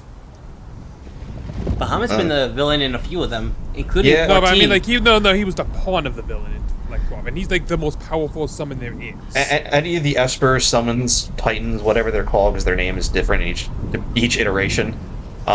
They're always I'm just saying, being I'm not used going and to hold abused. Ifrit too bad on what. I will I'm also not going to hold it mention- against Ifrit too much. Bahamut ain't that bright. No, he's not the smartest of fellas. But he did win. Yeah. Depends on the inclination. True. Bahamut did win. He did destroy the world in 14 Alpha. He did. Yeah, until it got made again. Well, it's a real reborn now. Best reboot ever. It really is. I love 14, but that's not the topic for right now. True. Good job, Say Mordred. that, but this version of Ifrit was also in 14. I'll be real with you, Mordred. This is my favorite pick from you so far. Got me with this one. Sam, I don't know if you're gonna be able to follow this one up. You see, it's kind of hard to follow this one up because we're all doing big monsters and powerful beings, but how do we compare that to a being that's so big and powerful that it can't even be contained within its own world to the point where it's digitizing at all times? I bring to you Examon of the Royal Knights. 天気予報なんか言ってたっけ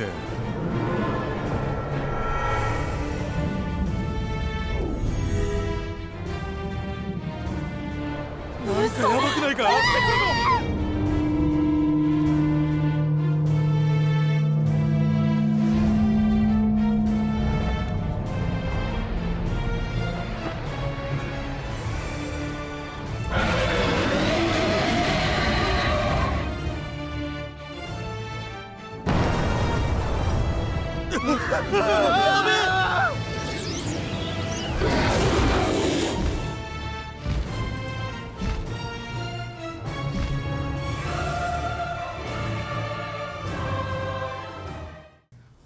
This Digimon is so massive and so big. Its file size is so large that it cannot be rendered fully in any digital world. There was one time it was able to be fully rendered, and that wasn't in the digital world. It is a colossus. Even the computers struggle. Once again, we've talked about this one on our Digimon list. It was on Chris's list, if I recall. But go watch that to see what he said about it. Indeed, I did indeed put Examon forward. It was a very daunting boss fight in Cyber Sleuth. Or if you want, go watch our Cyber Sleuth Let's Play. There you go. It also has an X-antibody variant, which is also terrifying. It is, because it gets bigger. But also, this thing being one of the data types of the Royal Knights, just showing off that aspect of it.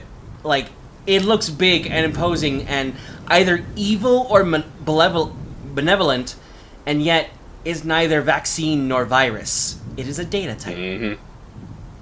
Yep, and this is one of the few data types that I would say definitely eclipses Metal Seedramon in that game. Physically, at least. Understandably Oh so. no, in terms of power too. It's just Oh yeah, in terms of generally power too, stronger. don't get me wrong. Sorry about that, Mordred. I'll bet. Sam and them are trying to get me into the Digimon card game, and I gotta say, the card art for the Digimon game are really nice. The game design is very good, actually. Oh yeah. People have talked about it. I gotta learn it still. But I will get into it. Is there online for it somewhere? We'll talk about that later. We're getting Deadlock involved now. There's not a long line for it. I can lay it after the thing. Yeah, we'll talk. But speaking of which, Deadlock, do you have something that you'd like to show me? Or Present to the Doc, class. As the king? We're already moving on. Already. Unless you want to keep talking about Examon. I mean, he's still a cool Digimon. Come on. Let's not even complete No, this. it's your turn. It's your turn. Share with the class. There were some picks that I was also thinking about, but you know what? Let's stick with a card game because, as much as I dislike Yu-Gi-Oh, or modern Yu-Gi-Oh specifically, the Kaiju sub-theme is really just what I like to see. It embodies the entire theme of the whole Kaiju aspect and just having two giant monsters fight against each other. No more allowed. There cannot be more on the field.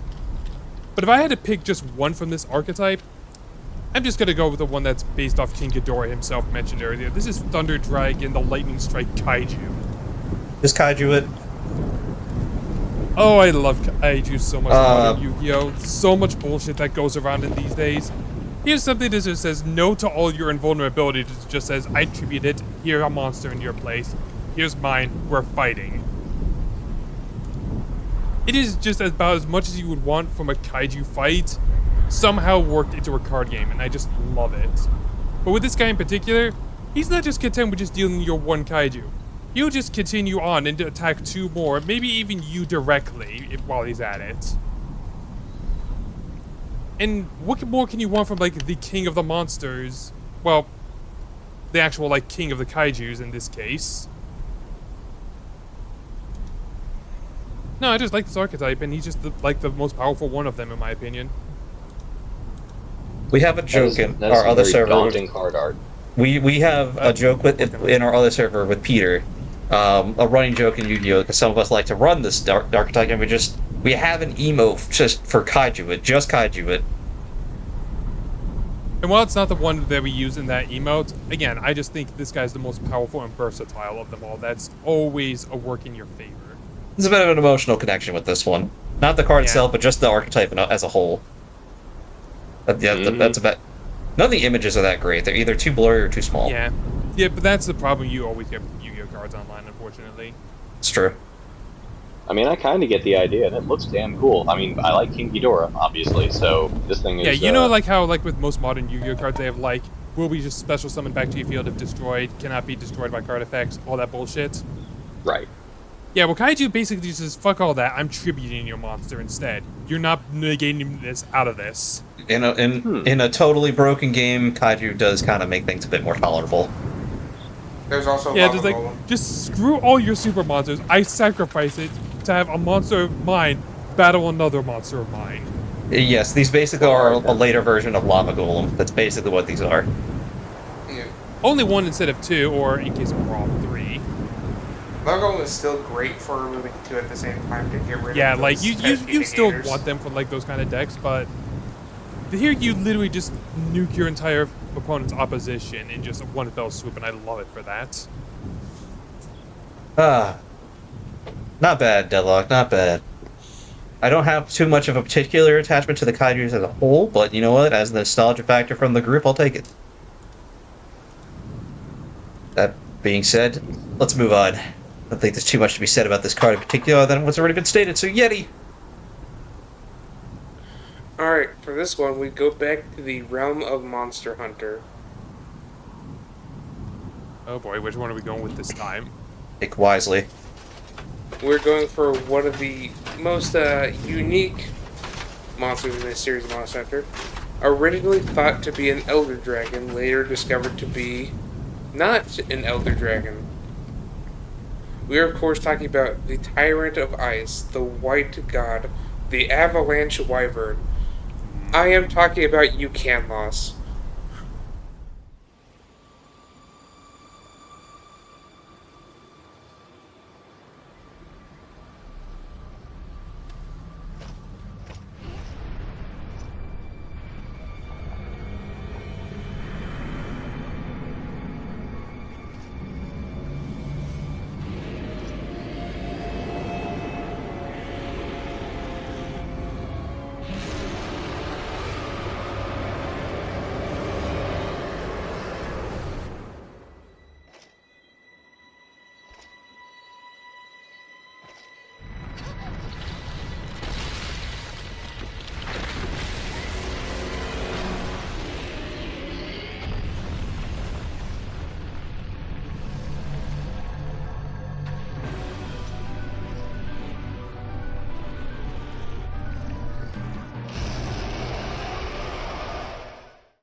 No, I I can't. respect that one. I've never heard it said like that, but it sounds really funny now. I might refer to it as that sometimes. You can those, however you No, I can't. You can loss.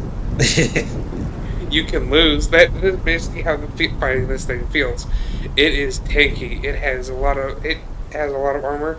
Half the time you cannot hurt this thing unless you have purple sharpness. You will bounce off of its shovel.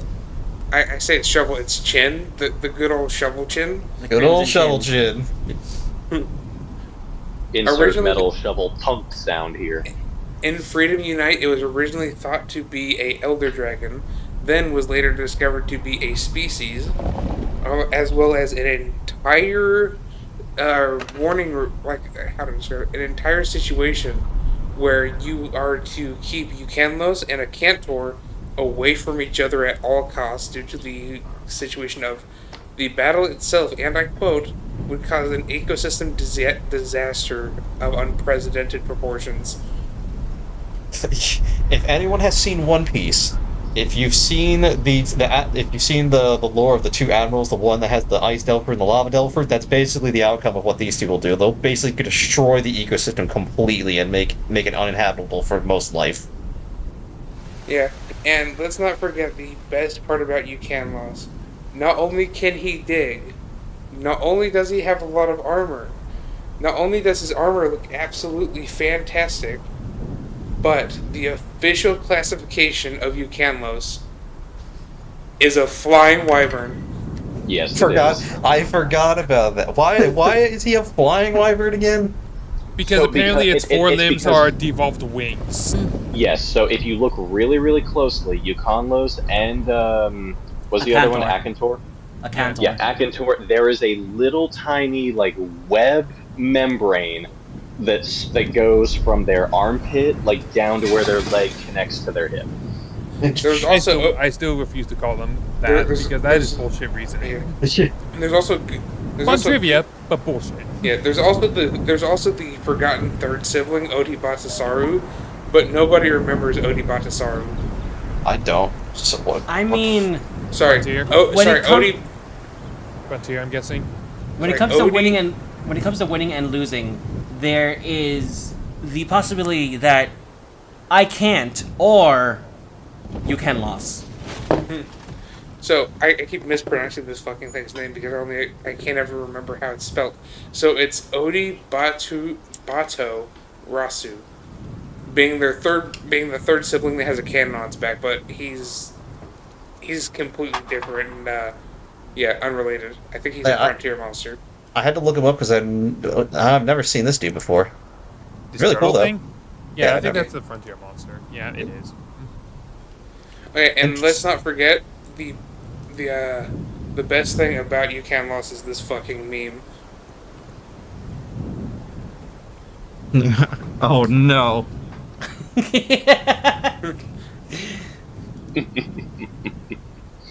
Perfect. All right. And if it gives me bonus points, there's this picture. If it gives me bonus points. Oh yeah, that's bonus points. That's easy That's cute. bonus points. That's actually pretty wholesome. I would, if I can find the artist's name for this, I'll post it in the video. But if I can't credit And that them, I will also not gives post a it. good. Yeah, that also gives a good size comparison because that's its size compared to Dodogama. Oh, Dodogama's not that big. No, small, you mean? No, big. Eucanlos is huge. Dodogama- Yeah, Eucanlos is definitely huge, but Dodogama's not that small. I don't think. No, that looks accurate. Yeah, it looks pretty accurate. Because Dodogama's not too much bigger than a hunter. Not that. Maybe it's just the transition between the generations that just has. Well, then it's still. like gold. It's like Gold Crown small. Then don't worry about it. Yeah, whatever. Don't But think I will about it say too hard. I will say just add on more feats to this thing. This thing's roar is enough to cause like giant rocks of ice just fall from the ceiling in the cave that you fight it in, as well as to essentially tectonic shift the ice into more elevated platforms. Also, I would like to point out that this thing constantly gets into fights with Kuchala Deora and wins. I believe it.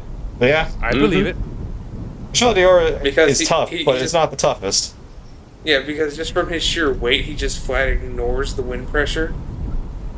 Kushala Deora versus a Not to winged mention, I don't wyvern. think the cold really bothers this guy that much, considering he tunnels through ice on a daily basis. Well, now based off the previous comic, I'd like to choose to believe that they're not actually fighting. Kushala's trying his best to help him fly. There we go. Okay, that's a funny image. Well, we're gonna end on that note. Just imagine this dude flying. Also, We'll see. translating what they say, they're arguing about how this thing is classified as a flying wyvern when it doesn't have wings. As it's literally just about to belly flop them. Yep. On to the next one. Indeed. Now, Zach, you are a man of science. You are the Pixel Doctor. You are the Doc. And you deserve a scientific tribute worthy of your position today as king.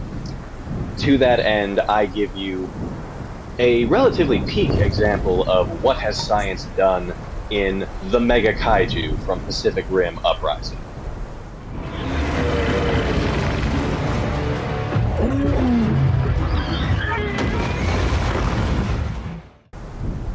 Oh, I haven't watched Pacific Rim. Oh boy. Now, Okay. to be fair, any of the kaiju in this series are freaky and devastating enough to make a cut here, but the Mega Kaiju is in a league all its own. The Mega is a forced combination of the Category 4 and 5 kaiju Hajuka, Shrike-Thorn, and Raijin when they were merged by a swarm of small robotic kaiju hybrids. The result is this six-legged, two-tailed, ten-eyed monstrosity with the powers of all three of the kaiju that comprise its body, with the ability to redirect and unleash stored kinetic energy, spear-like tails wielded at close range, and strength and durability exceeding the sum of its parts. It's a threat the likes of which the Jaeger pilots of the Pan-Pacific Defense Corps weren't ready to deal with. While the Mega Kaiju was perfectly fine, demonstrating just how unequipped the Jaegers against it were to effectively deal with it, it had a much higher goal in mind. All kaiju are sent by the Precursors, a race of aliens who want to terraform Earth and plunder its resources for their own purposes. To this end, they merged Mega Kaiju, and it made its way from Mount Fuji, where it intended to end its own life and use the subsequent release of energy into the Pacific Ring of Fire to trigger a mass extinction event that would fulfill the Precursor's mission. When all conventional attempts to halt this thing's advance failed, the Mega was finally halted by a Hail Mary kamikaze of a Jaeger falling on top of it with the sound barrier shattering force of a meteor. It's a formidable threat out of humanity's way, but the Precursors continue to watch and learn, and the Mega will surely be an informative stepping stone to the next abomination they deploy against the human race. So this thing's plane was essentially a Zoro Magdora situation. Kinda, yeah. I like his blue. I also like his blue. They all have it. Also, Yeah, completely every un- single kaiju in this world, like, that is the color of their innards. I still like it. I like the Pacific Rim. I haven't watched. I did watch a bit of the first one. I kind of like the alien yet sea monster like design these things have. That's one thing I appreciate from the monster design, because it is a bit common from certain media. You don't see it all that often in like the mainstream, so I do appreciate this look. Got a lot of limbs. He's got some tails. Oh, yeah. Oh, and yeah, basically take three things and just jumble them all together. When you ask someone to give you some tail and they give you two. Oh no. I don't think that's what they the meant. theme right there. I don't think that's what they meant. That's not what they meant? Nah, it totally is. It wasn't as a weapon? Well, I don't have much to say about this one because, again, I haven't seen the movies, but I like the design. That's as much as I can really say. It is, at its core, it is an abomination of science, and I thought you would find this pleasing to your palate. Which, well, you'll have to find out later what I truly think.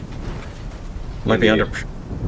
That being said, for round 4, we got a bit of shift here. Someone dropped pretty significantly, one person stayed the same, one dropped a little bit, someone went way up, and then one person dropped a little bit. So... Oh no, wait, sorry, the last one I meant to say that they went up a little bit. So, we'll see where you guys go for round 5, which is your final chance to impress me. So do just that. Just time to pull out the Indeed. big guns. Then, with that, I feel my tributes here have been great. Much like Naruto, I gave you a fox for your birthday. Only difference is you don't have to lose any family to keep it. I gave you a generous supply of gold. I have returned unto you your trusty steed, and I have explored for you an abomination of science that I deemed you would find pleasing. It now comes time to destroy this world, make way for your glorious kingdom, and possibly provide you a nice way to create your Pixel Doctor Subnautica Deep Sea Exploration Squad, because we're gonna flood this shit. I put forward Perfect Chaos from Sonic Adventure.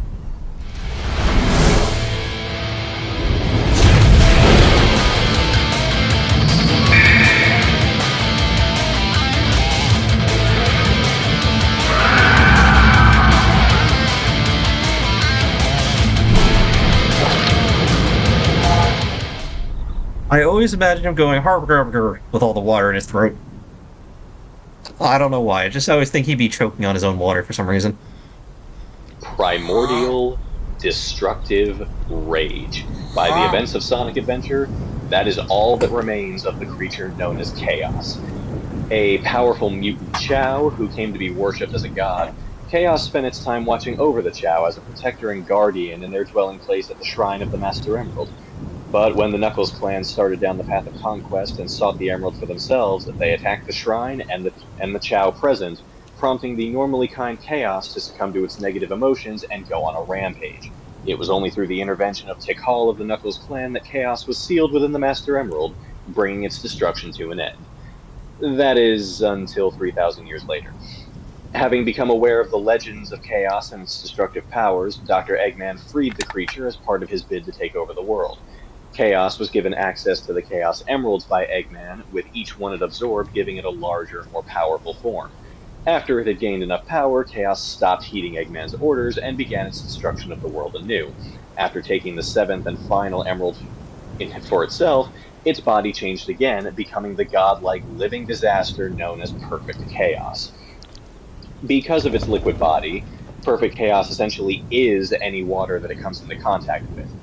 It was said that it would destroy the world, and this would likely occur by Perfect Chaos completely flooding the surface. It's hydrokinetic and appears able to control vast and very distant waters with its powers, flooding and destroying the city of Station Square in a matter of seconds. Its control is also fine enough to produce waterspouts powerful enough to suspend entire sections of road in the air, and it can condense the water into long-range projectiles. Chaos's only Achilles heel was that it only took the negative energy from the Chaos Emeralds when it achieved its perfect form. The positive energy was left in the Emeralds, which Sonic later tapped into to become Supersonic and ultimately calm Chaos down. But if it hadn't, and Chaos had taken the Emeralds for everything they had to give, the world would be a water-swept hellscape with a vengeful god at its peak. Everyone knows I love my water monsters. Chaos, I haven't played any of the games he's in yet, but everyone knows I got my thing for water. I do have to ask though, because of Sonic Frontiers, is Chaos really a mutated Chow, or are the Chows mutated Chaos? I had always heard that Chaos was in like a mutated, abnormally powerful Chow. Yes, but however, the what is shown in Frontier shows that the Chaos were what the Chow originally looked like before they evolved into the state you see them as now. Meanwhile, the Chaos you see in the games more reflects the older version as if it were slubbering and not, because it's a single individual, it does not evolve. Interesting. Yeah. I'm Well, I'm going going mostly Frontiers. because I've played Sonic Adventure 2 and have spent innumerable hours in the Chow Garden, so I know what the immortal ones look like. Well, it's also possible that Chaos just took the power of the emeralds and that's what transformed it into this previous state. It's also, like, because its body is predominantly liquid, it's also possible that it can choose what form it takes. Maybe it's choosing to emulate what Chow are supposed to look like in its head. That's also possible. Not totally relevant, but have you played Sonic Colors yet? I know I sent that to Christmas like 2 Christmases ago. Yes, very fun. Good. I'm glad you enjoyed it. Yes, very fun, catchy music as always.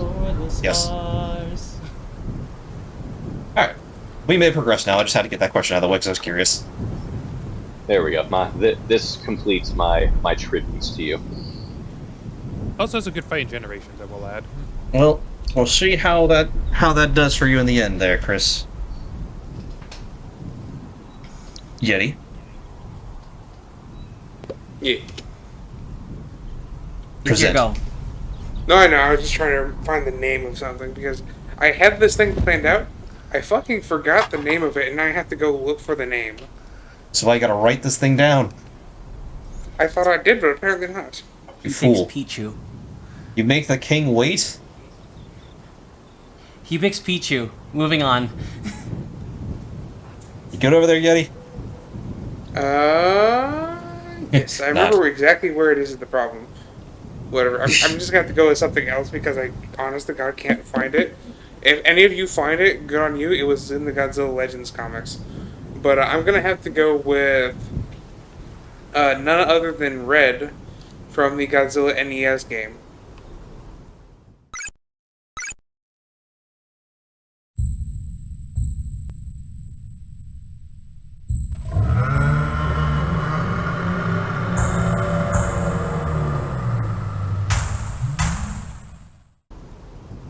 Yeah, this might be a bit of a sleeper hit here.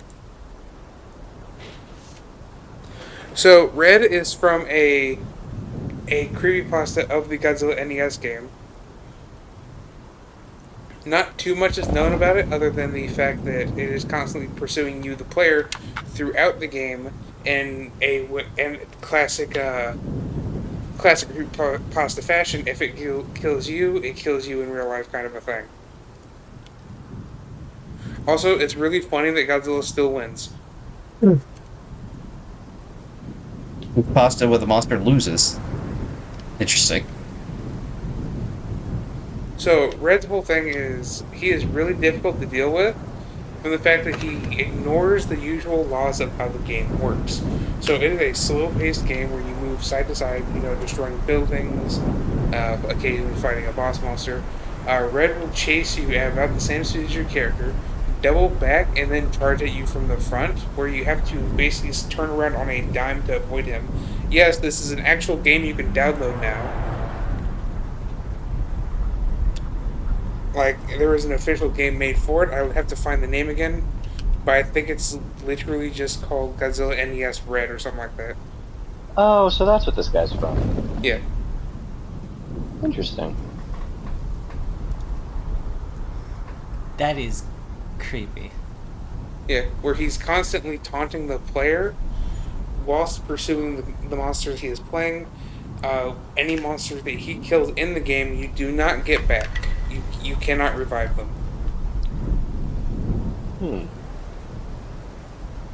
Good old Fire Emblem permadeath.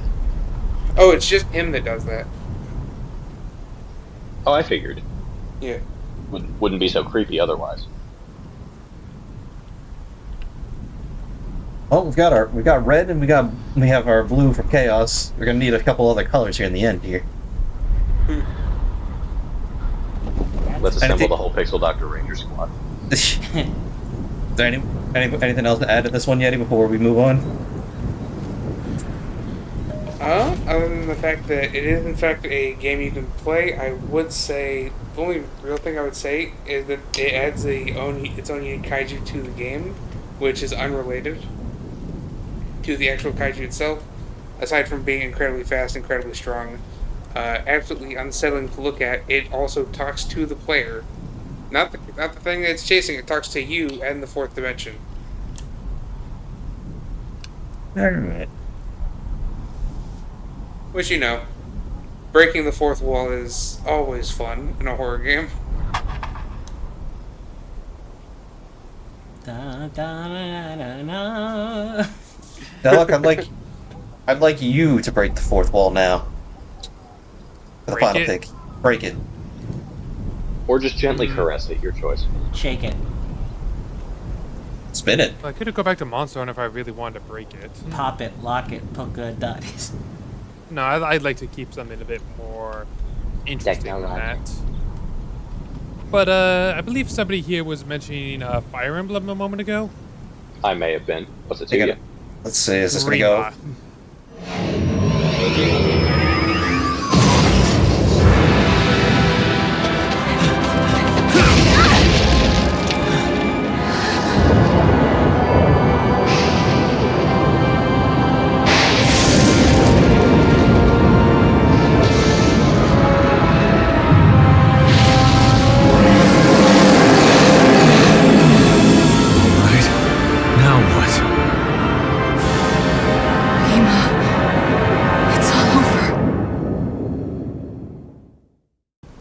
Yep, that went Ah. exactly where I thought that was going to go. Yeah, how about just a colossal dragon that ends the world? Because, yeah, we've seen enough of those, but how about one who is still not satisfied with winning, even as the last of the resistance is gone? They're going back in time to try to fix the situation? Fuck it. I'm following them and actually going to actually attack another timeline entirely. Yeah, because that's just how, like, absolute he wants his victories to be. He is just that petty. And he will do it. He has an entire horde of undead armies. And even when you actually do get to fight him, not easy. His entire dragon body is basically impervious. The entire fight takes place on his back. The only way to kill him, kill the avatar he's possessing and actually just get through it that in order to actually, you know, maybe put him down to 1,000 years of sleep again, because that's really the only thing you can do to him. He'll be back. He'll always be back. Why wouldn't he? Yeah. But the next world will have to take care of itself. But that's assuming you even can do it. Yeah, it's a weak spot and only in quotation marks. Pump this up to the actual heavier difficulties, he has some seriously high defenses, including skills that have your damage, as well as his own unique one that has it even further unless you're Crom or Lucina, whose swords can actually penetrate it. Not to mention his also famous last skill on those difficulties, Rightful God, which just makes all of his more traits proc even further. He's not going to go down easy, and he's going to make you suffer tenfold before you even put him down. He's kind of a huge son of a bitch, really. He really Oh is. yeah, he's just titanic in scale. Titanic in scale and plot. He is manipulating you since the beginning. It is nice to have a difficult end fight in a Fire Emblem game. Agreed. Yeah, he has a, like, Undead also, he has his own swarm of cultists who are ready at his beck and call to end the world with him. You have so many things you have to get through just to even reach him. Oh, by the way, I probably didn't get down this guy's size scaling. He's bigger than the volcano he just rests on. Yeah, he's using a volcano as a resting grounds. That was like the smaller pair of his 6 eyes. I think is like, I would guess probably like 50 or so yards in diameter. Yeah, he's able to just stare down at Lucina from a distance, and it eclipses her completely. Yep. I mean, it's called And, the like, Bell he is- Dragon for a reason. Yeah, he's not just Yeah, malevolent. that scene was intense. Yeah, he is not just malevolent. That scene just shows how sadistic he is. He is taunting and tormenting psychologically like Ridley would. The embodiment of despair. Puff. Interesting. I didn't expect to see him here, but again, I wasn't really expecting anybody. So neat pick. I appreciate it. I like it. But that being said, we're moving on. Sam, hit me with the strong one. Alright, well, if we're gonna go with a dragon of that caliber, why not try to match it with a different media's dragon? One not quite as famous, but still extremely powerful, to the point where it gets its own name in favor. The Creeping Doom, Dargathoth.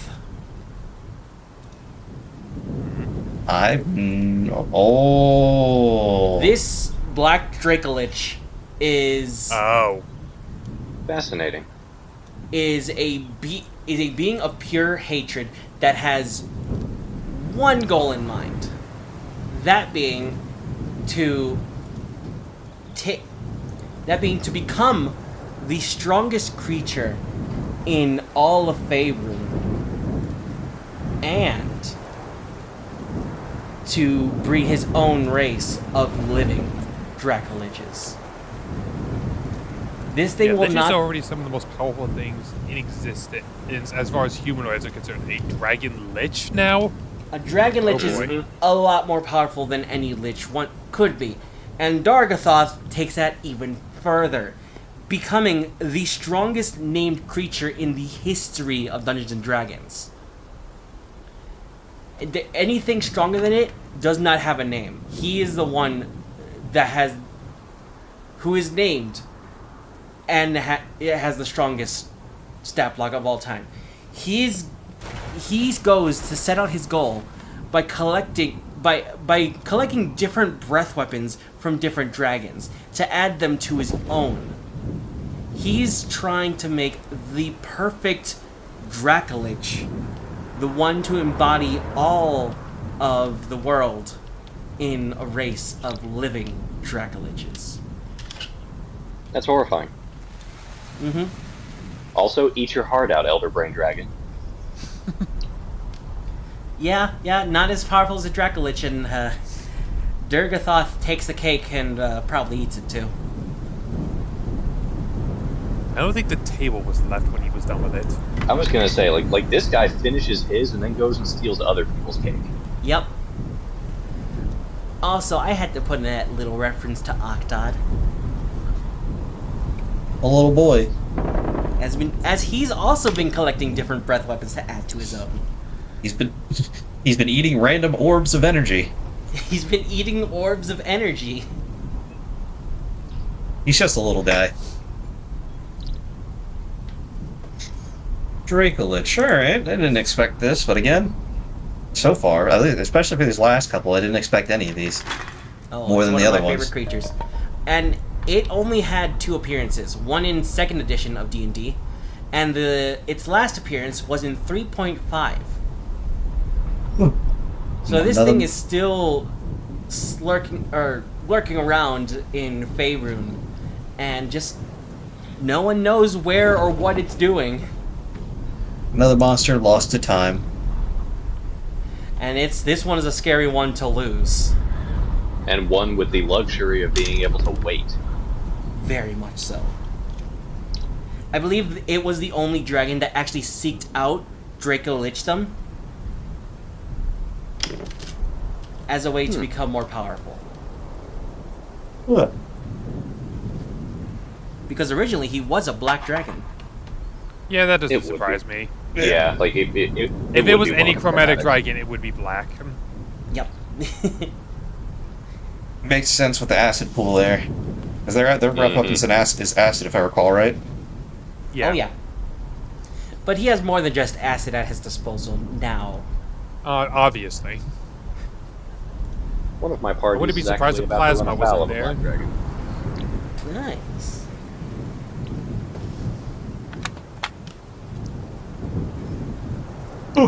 Sorry, I had a bad yawn there. Ah, Hate when that happens.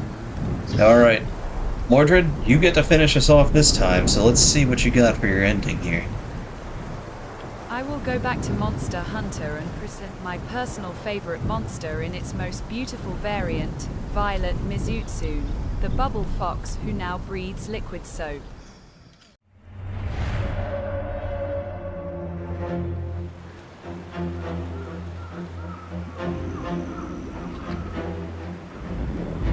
Its hunger satisfied, the beast rests, oblivious to the approaching threat. Too late now to escape. Its fate to become pitiful prey. Or is it? For what appears to be prey struggling in vain to flee, soon becomes a beguiling dance. And the hunter finds itself the hunted.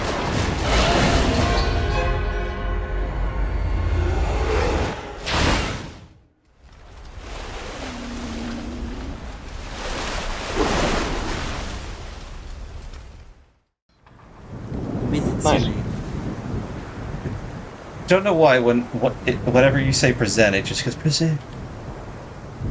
I think that's just a bot. Well, Dumb AI voices. Yeah. alright. Violet Mizutsune, interesting. We had red and blue, so why not mix the two? Fair enough. It's true. But look at it. It's beautiful. It is pretty. Hard to argue that. It is a very pretty fox dragon. Honestly, the art That is- doesn't completely do it justice either. No, It's it so doesn't. clean and the art doesn't do it justice. Yeah, as somebody who proudly touts purple as a favorite color, I do appreciate this monster. What do you mean? Almost everyone here doubts it as their favorite color. You Great, said... but I'm doing it here now. But I'm doing it here now first. It's a beautiful dragon. It's very All right. clean in its design. For us Monster fellow fans, which is all of us, can we fill in the gaps for Mordred here? It is. Well, considering I've only ever fought it in Rise of Sunbreak, yeah, it's actually a pretty good monster, all things considered, especially for that point of the game. Oh yeah, like Sunbreak like did this thing some serious justice. Like with the exploding bubbles, the little soapy pools that hang around for a while and make like map hazards. It's a deadly ass fight. Like I actually had to try for this one. I don't think it holds a candle to Soulseer, but it's still a good rep of it, anyways. I like the lore behind Soulseer. I appreciate the appearance and the fight of Violet a little more.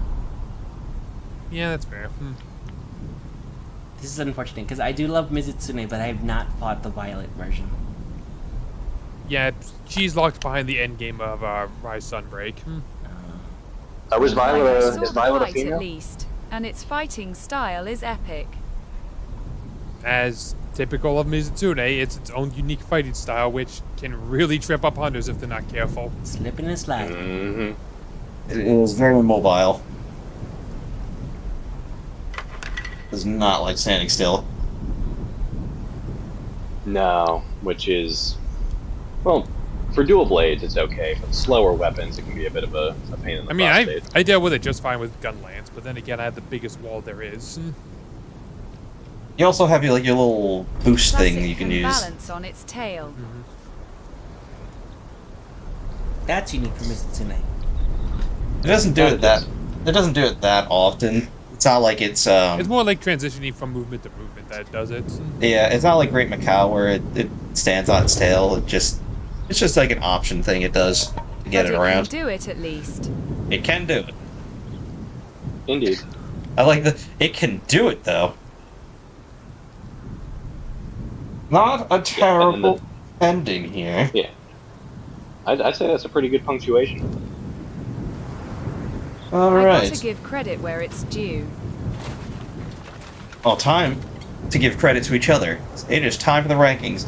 Though your rankings here don't mean as much as usual, I think it's still nice to do.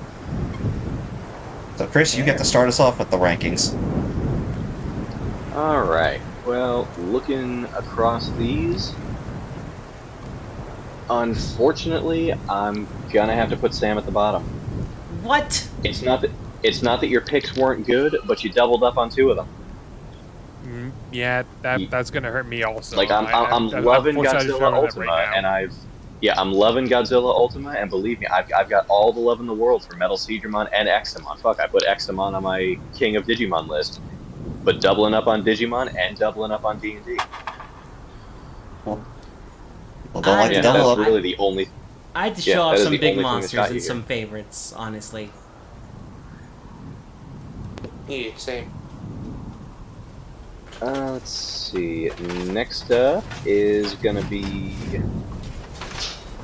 probably Deadlock. So I'm digging. I mean, obviously Dalamadur, love it. Put it on the Monster Hunter list.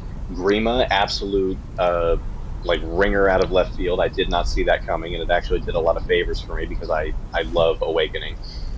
Eternatus, I was kind of with Zach. Like I hear Kaiju Pokemon is not the first thing that comes to my mind typically. Though Destromon was decent.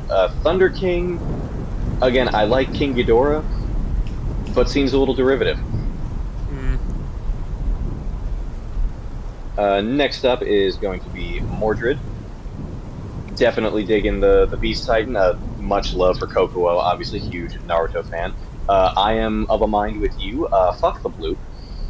That version of Ifrit from Final Fantasy XVI, while I have not played, I have looked upon the creature since you put it forward and approve. And of course, Violet Mizutsune, always a good time. Definitely a good, what was it, subspecies, variant? It's hard to keep track. Yeah, I think it's a subspecies. It's still the same. Well, regardless, which means Yeti will make the top of my list. Varen, I mean, yes, you as well doubled up on Godzilla, tripled up actually on Godzilla. But considering that is where the kaiju genre effectively originated, yes, all different Godzillas, which is very nice. Wooly was like honestly, I had to mute my audio recording, so the chuckle that I made when first I saw that creature did not make it into this, but very very cute looking. I definitely appreciated that. I bet you can't guess why I Varen, chose it. I can only begin to imagine. By the way, Mizutsune earlier, just reiterating, it's a rare species. Think like the metal rats. Not the time. I see, interesting. Yeah, Varen, digging the underdog, like sad fact that he's been written out of so much. Red, always love a good creepypasta story, and the fact that it's Godzilla just makes the creepypasta better. Destroya, like you said, this thing is basically Godzilla's Satan, and that is incredible. Like he was one of the characters that I played, I think, the most, like probably second only to King Ghidorah in Destroy All Monsters Melee. So, love the character, love what he does, love how just destructive he is. And we here at the Sin Squad have had plenty of struggles, both good and bad, against Yukonlos. So, much love for Shovel Chin. And also, if you are interested, Wooly is in a game that is designed exactly like the Pipeworks Godzilla games, being Giga Bash. Interesting. Yeah, I'll definitely. You might want to try it. Yeah, I'll have to give Giga Bash a look now. All right, we'll move on then. Yeah, your turn to rank. All right. So let's see. This one's really difficult for me because I love everything on everybody's lists.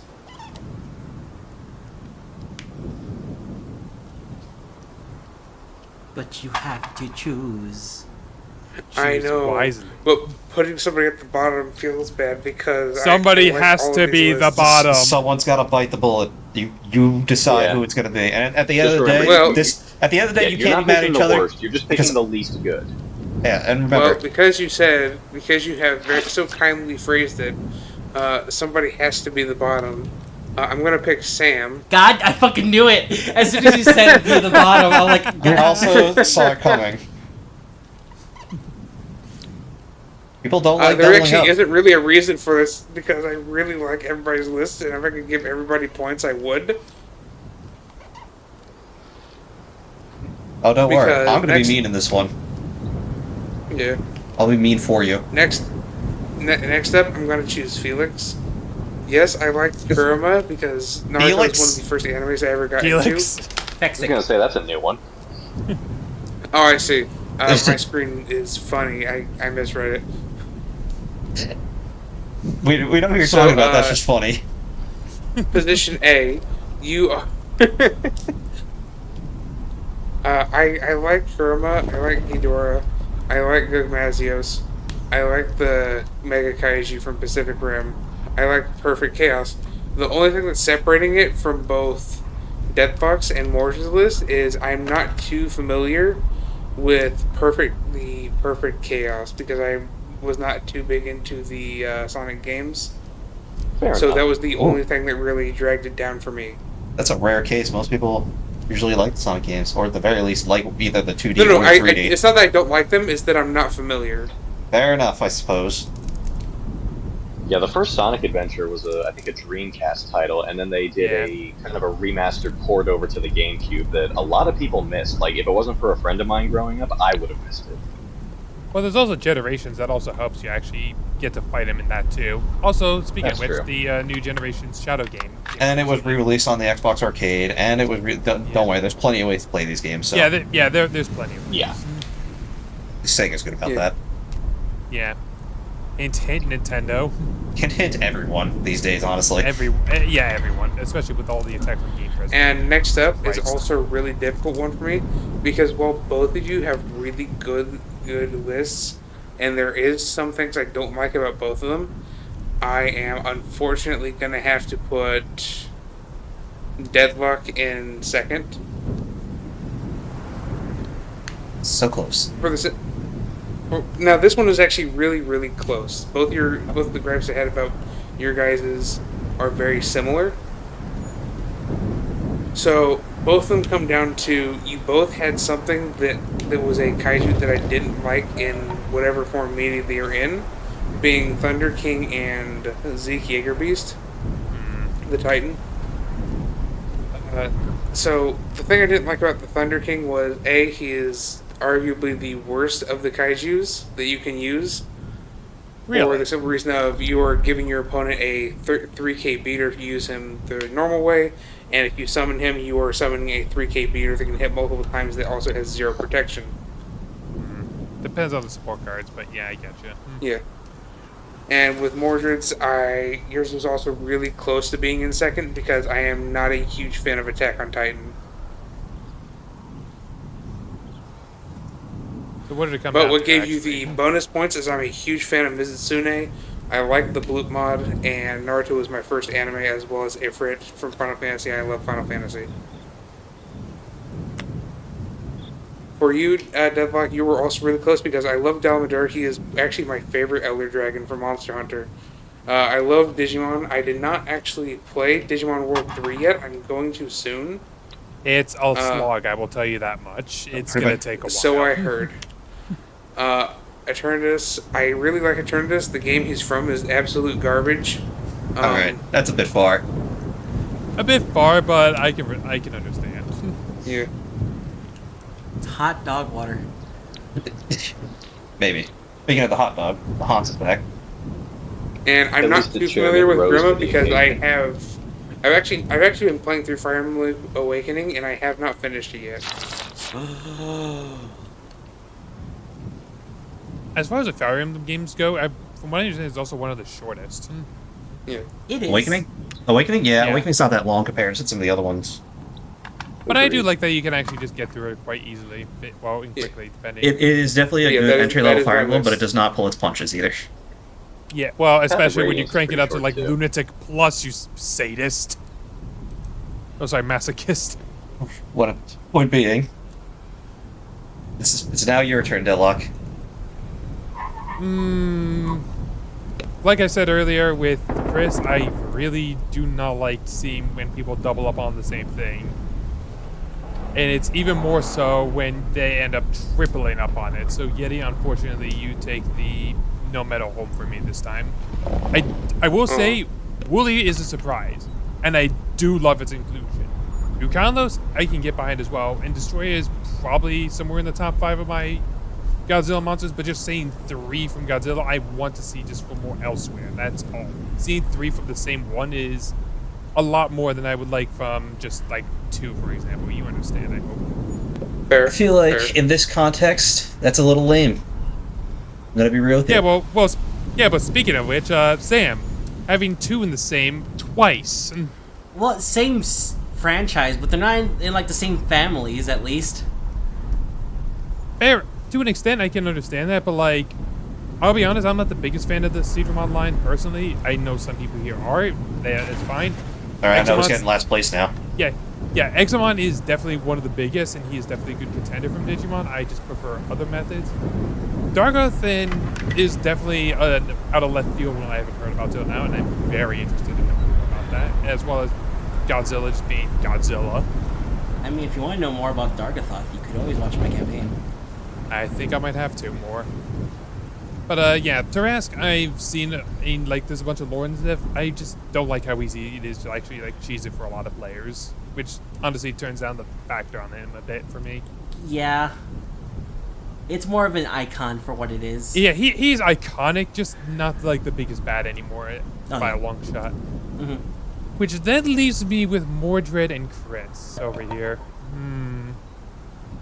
This is honestly not an easy one for me, but I think I have to put Mordred in the silver medal category for one reason. Mizitsune. I love the monster, but we're talking about kaijus here. I just want it bigger. That is literally the only reason. That is the only nitpick I can find between these two lists. It's honestly close.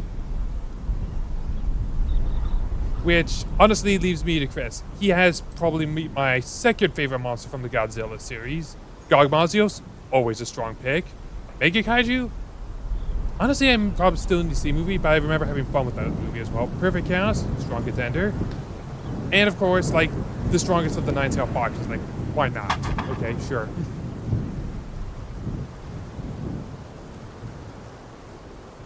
Yeah, but I still love a lot of your picks, Mordred. Like, the other nine-tailed beasts I don't hear much about, I'd like to hear more about them. Titans, expected.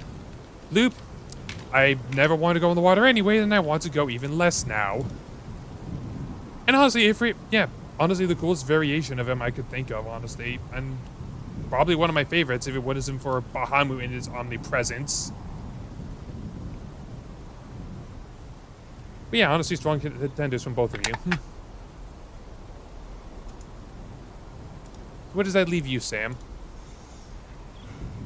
Disappointed! No, I'm joking.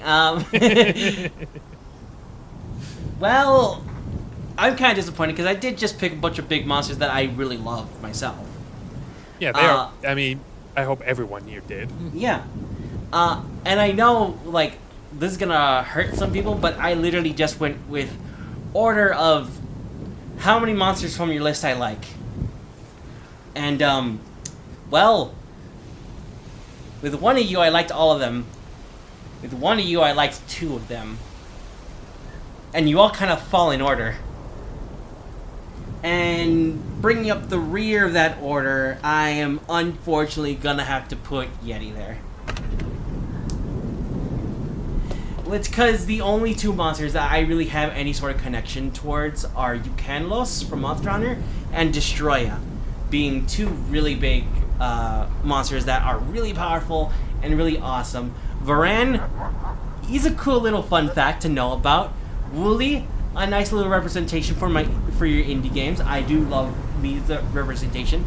Red from Godzilla NES. I don't know what to say.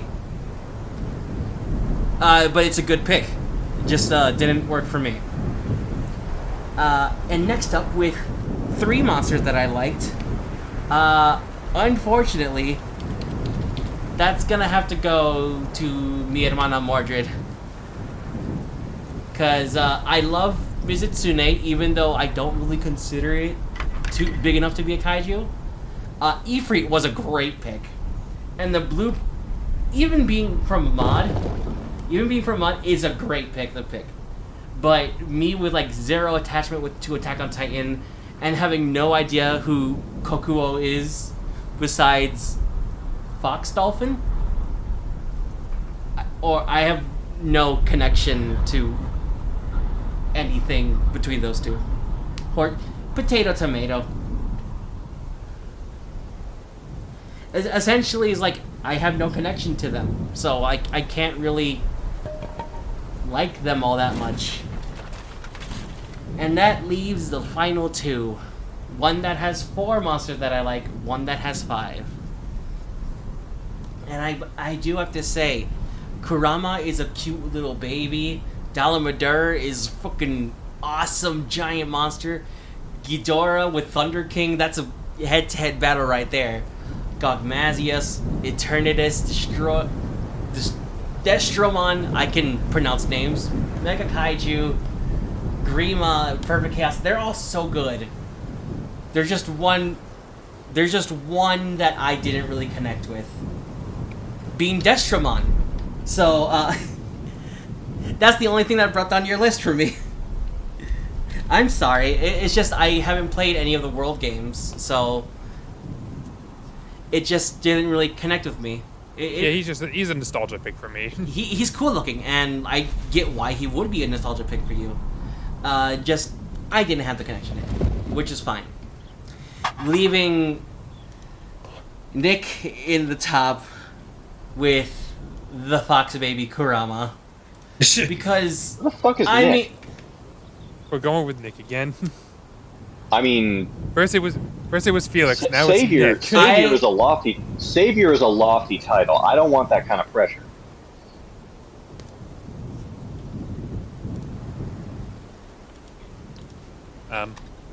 Do we lose Sam there? What happened?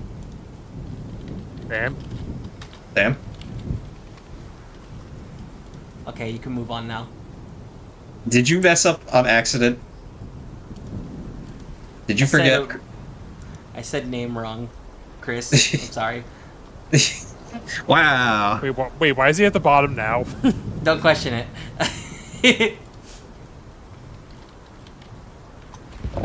We didn't mess up. I You kind of messed had a up. question. What is this? Takesy backsies? What is this? Maybe I should have given Sam the bottom spot. No. Look, I'm trying. Alright, I put it back. Go ahead, Mordred. I even wrote it down as Chris. Why did I say Nick? ICK. I wrote down who I chose on my whiteboard, so I didn't have to write it down here right away. And I The literally spirit wrote of God Chris Mazios. Gold. The spirit of God Mazios flowed through you and whispered unto you the name of his true bane. Nicholas. It wasn't even Nicholas, it was just Nick. It was a fucker in Rainbow Seregios armor that came down and helped us. Oh my god, wait, are you serious? Yeah. Yeah, but Oh my we had God. so much trouble Yeah, with that- Gogmazios, and then just randomly this kid Nick joined our group, like joined us on a Gogmazios hunt, just made short work of the fucker. I was not That's even kind there of for that. So poetic. as far as I know, he's just a legend. It's kind of Yeah, poetic, and then honestly. after the hunt was over, he exited our chat. He disappeared as quickly and mysteriously as he came after helping us with Gogmazios one time. Maybe I should give Nick the top spot. Yeah, Chris, there is one thing I will say that surprised me. What's that? None of the Colossi showed up. There's None some. of the 16 Colossi. Oh, I've got I some. thought words. about it, but yeah, like, I thought about it, but the most daunting among them is Malus, and I already put him on my my final boss list. Well, I it would be haven't either played him or it. Dirge, if I was being honest. I haven't curious. played it.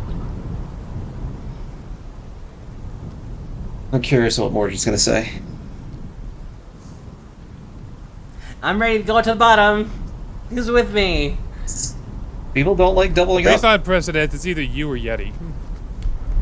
Look, I had to pick Metal Sea Dramon. And Listen, Examon is literally the biggest. I feel like in a kaiju list, it's acceptable to pick multiple of the Godzilla franchise monsters. Sam, Agreed. for doubling up. Take 4. Yeti. Though I said I can make an exception for different forms of Godzilla, you take 3rd. Deadlock Bud. I only know the middle 3 on your list and not the 1st or 5th. It's a shame. Dalamadur? No. Mordred. Grima, I can kind of understand. Dalamadur? With all the Monster Hunter love that's been going on? I'm shocked. I'm actually surprised. We need to fix that for both. Oh, I'm assuming you played World. y'all need to move past what you are when are not She loves familiar with. Mizutsune. I don't play Monhun, nor do I plan to. But Fexic, you have a list of 4 I know and gotta respect the perfect chaos and Kurama picks. Always nice. I'm assuming Gugmonsters was the one you didn't know. Probably just considering the conversation we just had. Yeah, No, like, it's if she Mega doesn't play Kaiju. Monster Hunter, obviously she's not. Because you got to play 4U pretty far up to even get to Gogmazios, let alone have an appreciation for it. He's the final boss of the entire online component of it, so... All right. Especially these days, it's going to be difficult without the online. Well, now here comes the most important ranking because I dictate your placements this week, That you do. or I guess this month. Then there won't be another one till December. That being said, none of you picked any of my favorite monsters. I'm going to say that now. You picked a bunch that I like, but you didn't really get the monsters that I like, so I'm a little disappointed in that regard. I'll say that now. One was close to making it on my list. We talked about that. Did we? I Sure, don't Victor. remember. Not on it, though, is the problem. So, that being said, your lists equally disappoint me. We've been over that. Talk to me more. But you all have some things I do and don't like. At least one each. So, going from the bottom, I'll say this, like I said before, having multiple of the Godzillas does not hurt Yeti's list in this context. I'm just going to say that now. Just want to clarify that. That being said, last place for me is going to go to Yeti, not because he chose multiple, but because the two others outside of Destroyer he chose, I don't really care for. Moran, again, is an interesting fun fact, and nothing more. He scrapped. He got scrapped. I think his design is boring, and that's about it.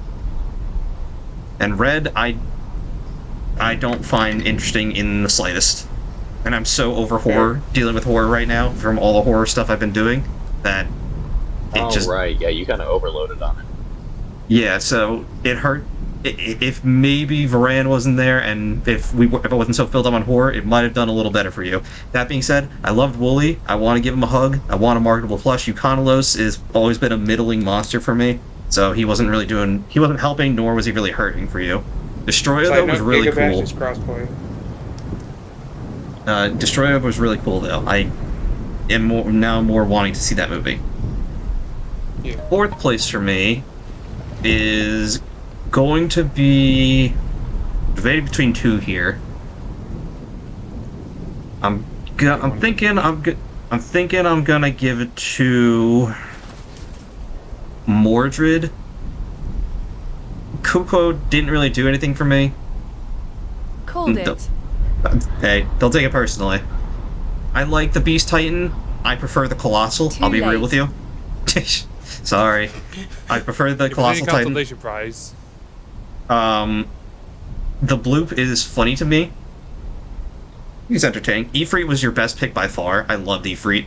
I actually did get a little emotional with that pick because I got so excited. And I agree with Delok with Mizune. It's just not big enough. It's a little too small for me. Otherwise, I do like that monster, but it's just too small.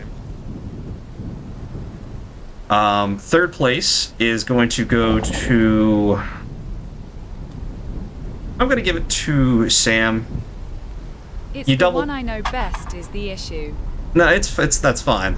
But I'm giving third to Sam. You did double up, which it didn't hurt Yeti's list for me just because this was a Kaiju list, but for you doing it with 2 Digimon and 2 Dungeons & Dragons doesn't quite work for me. You started off really strong with Godzilla Ultima. I loved that pick. Metal Seedramon was a bit of pandering, but I preferred Mega Seedramon. I wasn't trying to pander. I didn't. I'm just gonna make that clear. I picked that for me. Not on only purpose. one of us pandered. Not on purpose, but it did pander to me a little bit. Tarask, cool monster. You know I enjoyed using it. Examon, Chris may remember, I actively did not like. So when we did our Digimon list, it actively hurt his list when he picked it, and it's gonna stay consistent here. I don't care for Examon. I think he's boring in design. He's not as big as I think he should be. And then you can't see all of him. Daragatoth, Dragon Lich, cool idea. He also does not come off as big as I thought he should be. So he's, at least in the images, he doesn't look that big. So that kind of held you back a bit for me. And again, you doubled up on the Dungeons & Dragons, which does not help in this instance. Look, he may not be the biggest, but he's one of the strongest. That's fine. Say the biggest dragon. The biggest dragon is Timbershard.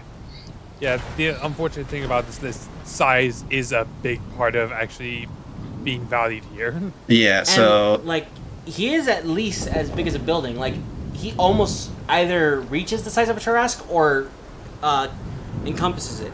Well, these images don't do him great when in the one. He's not much bigger than a person. The first one does better, but still... the size of Bard. The inconsistency does not help. And again, you chose 2 Dungeons & Dragons. Not a bad pick, but I would have liked something a little either different or bigger. Now, second place is going to be Deadlock. Yeah. Your list was weird to me. I'll be real with you. Obviously, I love Dalmador. You know that. I'm looking back on it. It's weird for me too. I love Dalmador, so that was an easy win. Grima, I'm gonna just be honest. All your round 5s, I was not happy with. None of you really made me impressed with your round 5s. But Grima was the best of the 5 for me. Thunder King felt like you're basically doing Ghidorah a second time. So, and why would I choose a card based on the monster instead of the monster, you know? Eternatus is cool. That's as much as I can really say to him, but again, Pokemon are not usually what I think of when it comes to Kaijus. And Destromon, I never really cared for its design. I'll be completely honest. It's meh. It's just meh to me. So, but your list puts you just above, because you at least had 2 things here I liked. And you didn't double up on anything. Yeah, there were a few others I was considering putting on, but I was just not sure where I would put any of them. That comes to first. Chris, yours is the best of the lists here. That being said, I also wasn't too thrilled with yours either. Kurama he does fit the description of a kaiju, but he's just not what I want out of a kaiju. I guess is the best way I can put it. Just either way, you're still getting first, so it worked, I guess. Ghidorah was definitely, I think, your strongest pick. Well, second strongest. But in terms of the Godzilla monsters that were presented, second strongest behind Destroya overall here. Right. Yeah, I mean, that was kind of a tough act to follow, and I did unfortunately have to follow it. Yes, but I think because you chose Legendary Ghidorah, that definitely worked. If you picked any of the other ones, I don't think it would have helped. Gogmazios, as we know, is a classic for me. He's just the boy. Probably that's the actual that's the actual best one on your list. Mega Kaiju is okay looking. Like I said, I like the alien underwater design it's got going on, but I don't care much overall for its design. I think it's a little under-designed personally, which is weird considering how much detail is in it. But I just feel like... Would you like to know the funny part of who I was originally going to pick instead of Red? Not until I'm done with this. Fair. And I'm waiting also, Yeti. And then Perfect Chaos, I also have not played the Sonic games, but he's never been too impressive to me, even as a water monster. I just feel like he's kind of... He always felt basic to me, I'll be completely honest with you. But, like I said, everyone's round 5 wasn't great, so accounting for that, it wasn't terrible. Well, alright. So, you've all disappointed your king. I'll be real. Like, Chris is the best of the most disappointing here. The least disappointing, you mean? Yeah, exactly.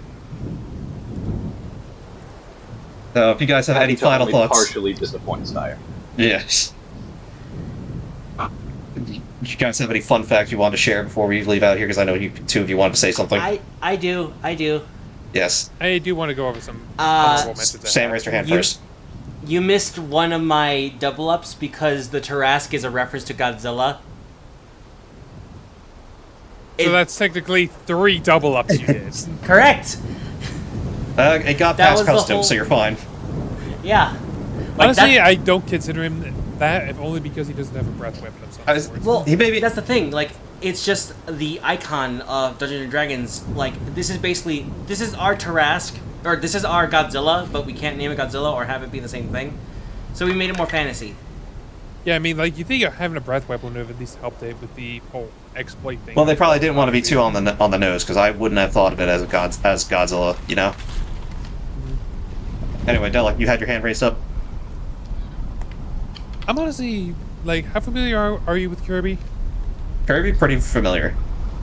Do you think a Clockwork Star would have fit?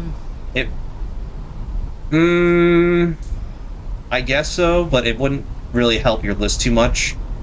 For me at least. Not even if you took it, Meta Knight's ship to go fight it? Yes. Oh, fair enough. Anything else? 2 of my bench hitters got sniped. Oh, who got sniped? I had 3 lined up. Like, I'm amazed none of my front runners actually took a hit. But I kind of, I don't want to say predicted, but I did kind of have an inkling that you were going to turn this into like a give you a birthday present sort of thing. So I did have Eternamax Eternatus and Metal Seedramon as bench hitters. My third one was the Hydra from Hercules, and that didn't get to come into play. Oh, that's pretty cool. See, that one would have really helped for me. I like that monster. Well, now I know for next time. Well, next time I won't be the king. If we do this topic again, you will be, because you won. Oh my. Oh dear. I would say there was one game I was maybe thinking of bringing up, but like I felt like that was more about the game overall rather than any individual monster in it. I will say just for there are two particular monsters I wanted to hear that no one picked. I would Chris knows this because I told him about it, but he might have forgotten. I really like Hedora. No one picked Hedora. Mm-hmm. And Oh yeah, the shit monster. yes, fuck It's a you. shit monster. Fuck you both. And then He's saying it out of enjoyment. I'm saying it out of ill. and then the other you one, spell that? the other one was Shin Godzilla, and no one picked it. Mm. Well, Godzilla Ultima is better. I also didn't want to put a I thought of Shin Godzilla just because of what a fucking terror to humanity it is. I didn't want to put it too close to the I didn't want it to have to basically be riding the coattails after you just put it in the horror movie monsters list. Fair enough, but still, it would have worked here. I also kept a bench hitter on my bench because I didn't want to use a monster that I had already picked on another one of the lists. Again, fair enough. That being said, That's fine. Yeah, I'm happy to be the least disappointing subject you have this week. so we'll see you guys all next time, and who knows what we'll do next because we're bringing back the wheel, so people can suggest their topics at their leisure. Later. Bye-bye. Bye. Later.